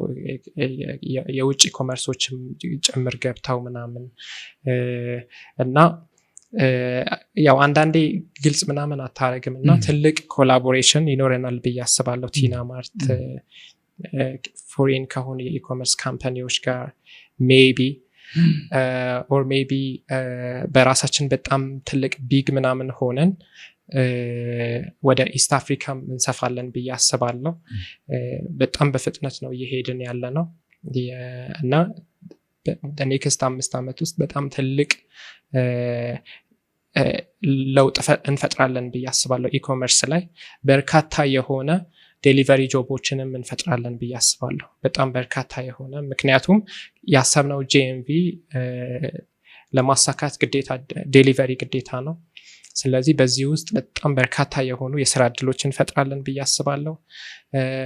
ኢትዮጵያ ላይ ያለውን ኢኮመርስ ላይ ያለውን ትረስት ያለማድረግን እንትን ሲቹዌሽን በጣም ትረስት ሰዎች ኢኮመርስን ትረስት እንዲያደርጉ ትረስት ቢውልድ እናደርጋለን። ከስተመር ሴንትሪክ የሆነ ሰርቪስ ምናምን በመስጠት ሰዎች ሾፕ ሄደው ከመግዛት ይልቅ ኦንላይንን ፕሪፈር እንዲያደርጉ ትልቅ ለውጥ እንፈጥራለን ብዬ አስባለሁ። ትራንዛክሽኖች ካሽ ላይ ከሚሆኑ ዲጂታል የሆኑ ትራንዛክሽኖች ላይ ትልቅ ለውጥ እንፈጥራለን ብዬ አስባለሁ። ከዚህ በፊት ባንኮች ብድር ሲሰጡ የነበረበት መንገድ በጣም ኮመን ነው፣ ትራዲሽናል ነው። እኛ ደግሞ እንደ ቲና ማርት በጣም ሞስት ሪሰንትሊ ላውንች ልናደረግ ነው። ሰው ልብስ ሊገዛ እዛው ጋር ሌንዲንግ ተበድሮ ምናምን የሚገዛበት ኢንተግሬሽን እየሰራን ነው እና ይሄ ማይክሮ ሌንዲንግ ኦን ኢኮመርስ ፕላትፎርም የሚለው ላይ በጣም ቀዳሚ እንዲሁም ደግሞ በጣም ከፍተኛ ገንዘብ ሌንድ የሚያደርግ ፕላትፎርም ይሆናል ብዬ አስባለሁ ቲና ማርት። ስለዚህ ኢኮመርስ እንዲሁም ደግሞ የሌንዲንግ ላይ በጣም ትልቅ ለውጥ እንፈጥራለን። የሌንዲንግ ዲጂታላይዜሽን ላይ በጣም ትልቅ ለውጥ ፒዮነር የሆነ ለውጥ እንፈጥራለን ብዬ አስባለሁ። ይሄው ነው። እንደሚሳካልህ እርግጠኛ ነኝ። እዛ አካባቢ ኦልሬዲ የተጀመረም ጉዳይ ስለሆነ እንደ መዝጊያ ስላንተ በጣም ብዙ ለማወቅ ሞክሬያለሁ። ሰዎችን ጠይቄ ቪዲዮዎችን አገላብጬ አይቼ ያሉትን ነገሮች አንብቤ ለማወቅ ሞክሬያለሁ። አንድ ኢትዮጵያዊ ወጣት አሁን ከተነገሩት ከተነሱት ባሻገር ስለ ኢዘዲን ቢያቅ ይጠቅመዋል፣ ቢዝነሱ ላይ፣ ፐርሰናሊቲው ላይ፣ ማንነቱ ላይ፣ ብሊፉ አካባቢ ወይም ደግሞ ከቫሊዩ ጋር በተገናኘ ይጠቅመዋል ብለህ የምታስበው ወይ ሰዎች ጓደኞች ቀርብ ያሉ ሰዎች ቤተሰብ ሊሆን ይችላል ይሄ ባህሪህ እኮ እጅግ መልካም ነው ብሎ የሚያነሳልህ በፐብሊክ የማይታወቅልህ ባህሪ ካለ እሱን ንገረንና ለሌሎች ጥቅም እናውለውና እንዘጋለን። በጣም ጥሩ። ለብዙዎች ይጠቅማል ብዬ ነው ማስበው። ብዙ ጊዜ ሚዲያዎች ላይ ሰክሰሶች ነው የሚወሩት፣ ፔኖች አይወሩም፣ ፕሮሰሶች ምናምን አይወሩም። ምክንያቱም ቢዘረዘሩ በጣም ብዙ ስለሆኑ ነው። አንዳንዴ በጣም ብዙ ፔን ይገጥምህና በብዙ ፕሮሰስ ውስጥ ምናምን ታልፍና የሆነች ታይም ነው የሆነ ነገር አቺቭ የምታደርገው። ከዛ በኋላ ያቺ አቺቭመንት ምናምን ጀስት እንደ አንድ ቅጽበት ነው የምትወራው ኦር በተወሰነች ቃላት ልትገለጽ ምናምን ትችላለች። እና እኔ አንድ ያለኝ ባህሪ ምንድነው፣ ለሆነ ነገር ካመንኩበት የሆነ ነገር ላይ ካመንኩኝ መጀመሪያ ጎል አስቀምጣለሁ። ስለዚህ ያንን ጎል አቺቭ ለማድረግ 1000 በሮች ማንኳኳት ካለብኝ 1000 አንኳኳለሁ። 1000ም ዝግ ከሆነ 1001 ከዛም በላይ በቃ አስፈላጊው የሆኑ በሮች ሁሉ አንኳኩቼ ያን ነገር አቺቭ ከማድረግ የሚያስቀረኝ ነገር አይኖርም ብዬ ስለማስብ ትራይ አደርጋለሁ። ከዛ በኋላ ደግሞ አቺቭ ይሆናል። እኔ በፕሮሰሴ ውስጥ ያየሁት ይሄ ነው። ተስፋ አልቆርጥም። የሆነ ነገር ሲያደናቅፈኝ ማደናቀፍ ወደኋላ የሚመልሰኝ ሳይሆን አስፈንጥሮ ምናምን ወደፊት ሞር የሚገፋኝ ነገር ነው ብዬ ነው ማስበው እና ምንም አይነት እንቅፋቶች ምናምን ሲገጥሙኝ እንደ በጎ ምናምን አይቼ መንገድም መቀየር ካለብኝ ቀይሬ ነው የሚሄደው እና በሌላኛው ቋንቋ ገገማ ነኝ ብዬ አስባለሁ ለፈለኩት ነገር። ስለዚህ መክፈል ያለብኝን ዋጋ ሁሉ ከፍላለሁ። ካመንኩበት መክፈል ያለብኝን ዋጋ ሁሉ ከፍዬ ነው ያ ነገር አቺቭ ማድረገው እና በትልቁ ፕላን አረጋለሁ። ትልቅ ፕላን ምናምን ስታረግ በጣም ብዙ ስታክ የሆኑ ዴይሊ ታስኮች ምናምን አሉ። ዊክሊ አቺቭ ማድረግ ያለብህ ማይልስቶን አለ፣ መንዝሊ፣ ኳርተርሊ አለ። እነዛን ሜክ ሹር መሆን አለብህ እና በጣም ይሄ ትዕግስት ምናምን አለኝ በነገሮች ላይ ምናምን ፕሮሰሱ ምናምን ከጠበቅኩኝ ነገ አንድ ቅጽበት ሊመስል ይችላል ግን አቺቭ እንደማደርገው በደንብ አውቀዋለሁ እና ላመንኩበት ነገር ገገማ ነኝ። በጣም ገገማ ሆኑ ነው ምለው እና ለዛም በጣም ቤስት ኤግዛምፕል መጥቀስ ምፈልገው የኬዋይሲ ሲኢኦ ነው። ቢኒያም ብርሃነ ትንሳኤ ይባላል። የሌላኛው ድርጅታችን ማለት ነው። እሱ እኛን ከማግኘቱ በፊት በጣም በርካታ በሮች ምናምን አንኳኩቷል። በጣም የተለያዩ የትምህርት ተቋማቶች ላይ ምናምን ሄዶ ፒች አድርጓል። ምን ብሏል። ከዛ በኋላ ኦኬ በጣም ኢምፖርታንት የሆነ ሶሉሽን ነው ይዤ የመጣሁት። ፕሮፖዝ ምናምን ያደረግኩበት መንገድ ምናምን ፕሮፌሽናል ነው፣ ግን ምን አይነት ቅመም ብጨምር ነው አክሴፕት ሊያደርጉ የሚችሉት ለምን እምቢ ያሉ የሚለው ነገር አጠናና እኛን ኢንክሉድ ወደ ማድረግ ገባ ማለት ነው። ከዛ እኛን ኢንክሉድ ምናምን ካደረገ በኋላ ኦሬዲ ትምህርት ቤቶች ጋር ኢንጌጅመንቶች ምናምን ስለነበሩን የሶፍትዌር ዴቨሎፕመንት በጣም በአጭር ጊዜ ውስጥ ምናምን ክላየንቶች ኦን ቦርድ ማድረግ ቻልን። ኢንቨስትመንት ሴኪር ወደ ማድረግ ምናምን መጣን። ሌላም ነገር እና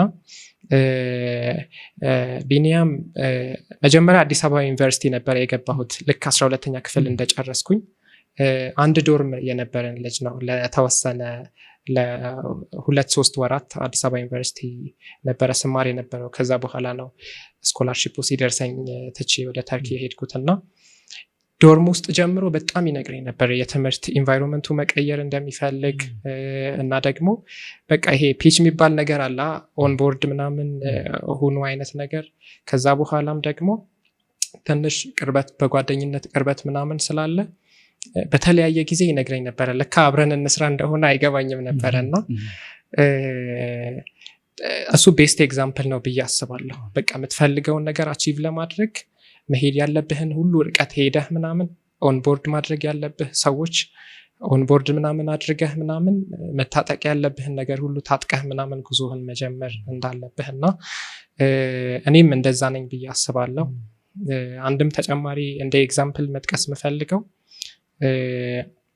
አንድ ፕሮጀክት ምናምን ለመስራት አንድ ተቋም በጣም ብዙ ጊዜ ናግ ያረኩበት አጋጣሚ ምናምን ነበረ። ከዛ ፋይናሊ ይሄ ልጅ እስኪ እንየው አይነት ነገር ብለው ለፕሬዘንቴሽን ጋበዙኝ። ከዛ በኋላ ፋሚሊ ሆንኩኝ የዛ ተቋምና ላመኑበት ነገር ገገማ ይሆኑ ነው የምለው። ይሄንን ነው ማስተላለፍ የምፈልገው። ዋው ኢዘዲን እጅግ ብዙ ተምሬያለሁ። ስላንተ ብዙ አውቄያለሁ። ቫልዩ ማደርጋቸውን ሐሳቦች ሼር አድርገሃል። ያልተነሱ ስላንተ ቢገራርሙ ነገሮች ይኖራሉ ብዬ ገምታለሁ። ይሄኛው የፖድካስት ኤፒሶድ የመጨረሻችን አይሆንም፣ የመጀመሪያችን ነው የሚሆነው። በቀጣይም ተገናኝተን ብዙ ሐሳቦችን አንስተን ብዙ ጉዳዮችን እናወራለን ብዬ አስባለሁ። ዛሬ ስለመጣህ እጅግ አድርጌ አመሰግናለሁ። እኔም ስለጋበዛችሁኝ በጣም አመሰግናለሁ። በጣም ብዙ ዩኒክ የሆኑ ነገሮች ነው አንስተን ያወራነው። ብዙ ወጣቶች ከነዚህ ንግግሮች ብዙ ነገር ይወስዳሉ ብዬ አስባለሁ። ምንም እንኳን ገና ፕሮሰስ ላይ ያለሁኝ ሰው ቢሆንም ፕሮሰሱ እንዴት ነው ከሚለውን ነገር አንጻር ብዙ ኢንሳይቶች ይወስዱበታል ብዬ አስባለሁ። በጣም ኦፕንሊ ነው ብዙ ነገር ሼር ያደረኩት። በጣም ይጠቀሙበታል ብዬ አስባለሁ። ስለጋበዛችሁኝ በጣም አመሰግናለሁ። ኦብቪየስሊ ሞር ደግሞ ኢኮመርስ ላይ ፎከስ ያደረገ ዲስከሽን ከአቺቭመንት ጋር መጥቼ ደግሞ ይኖረናል ብዬ አስባለሁ። አመሰግናለሁ በጣም። ቴንክ ዩ። እግዚአብሔር ይስጥልኝ።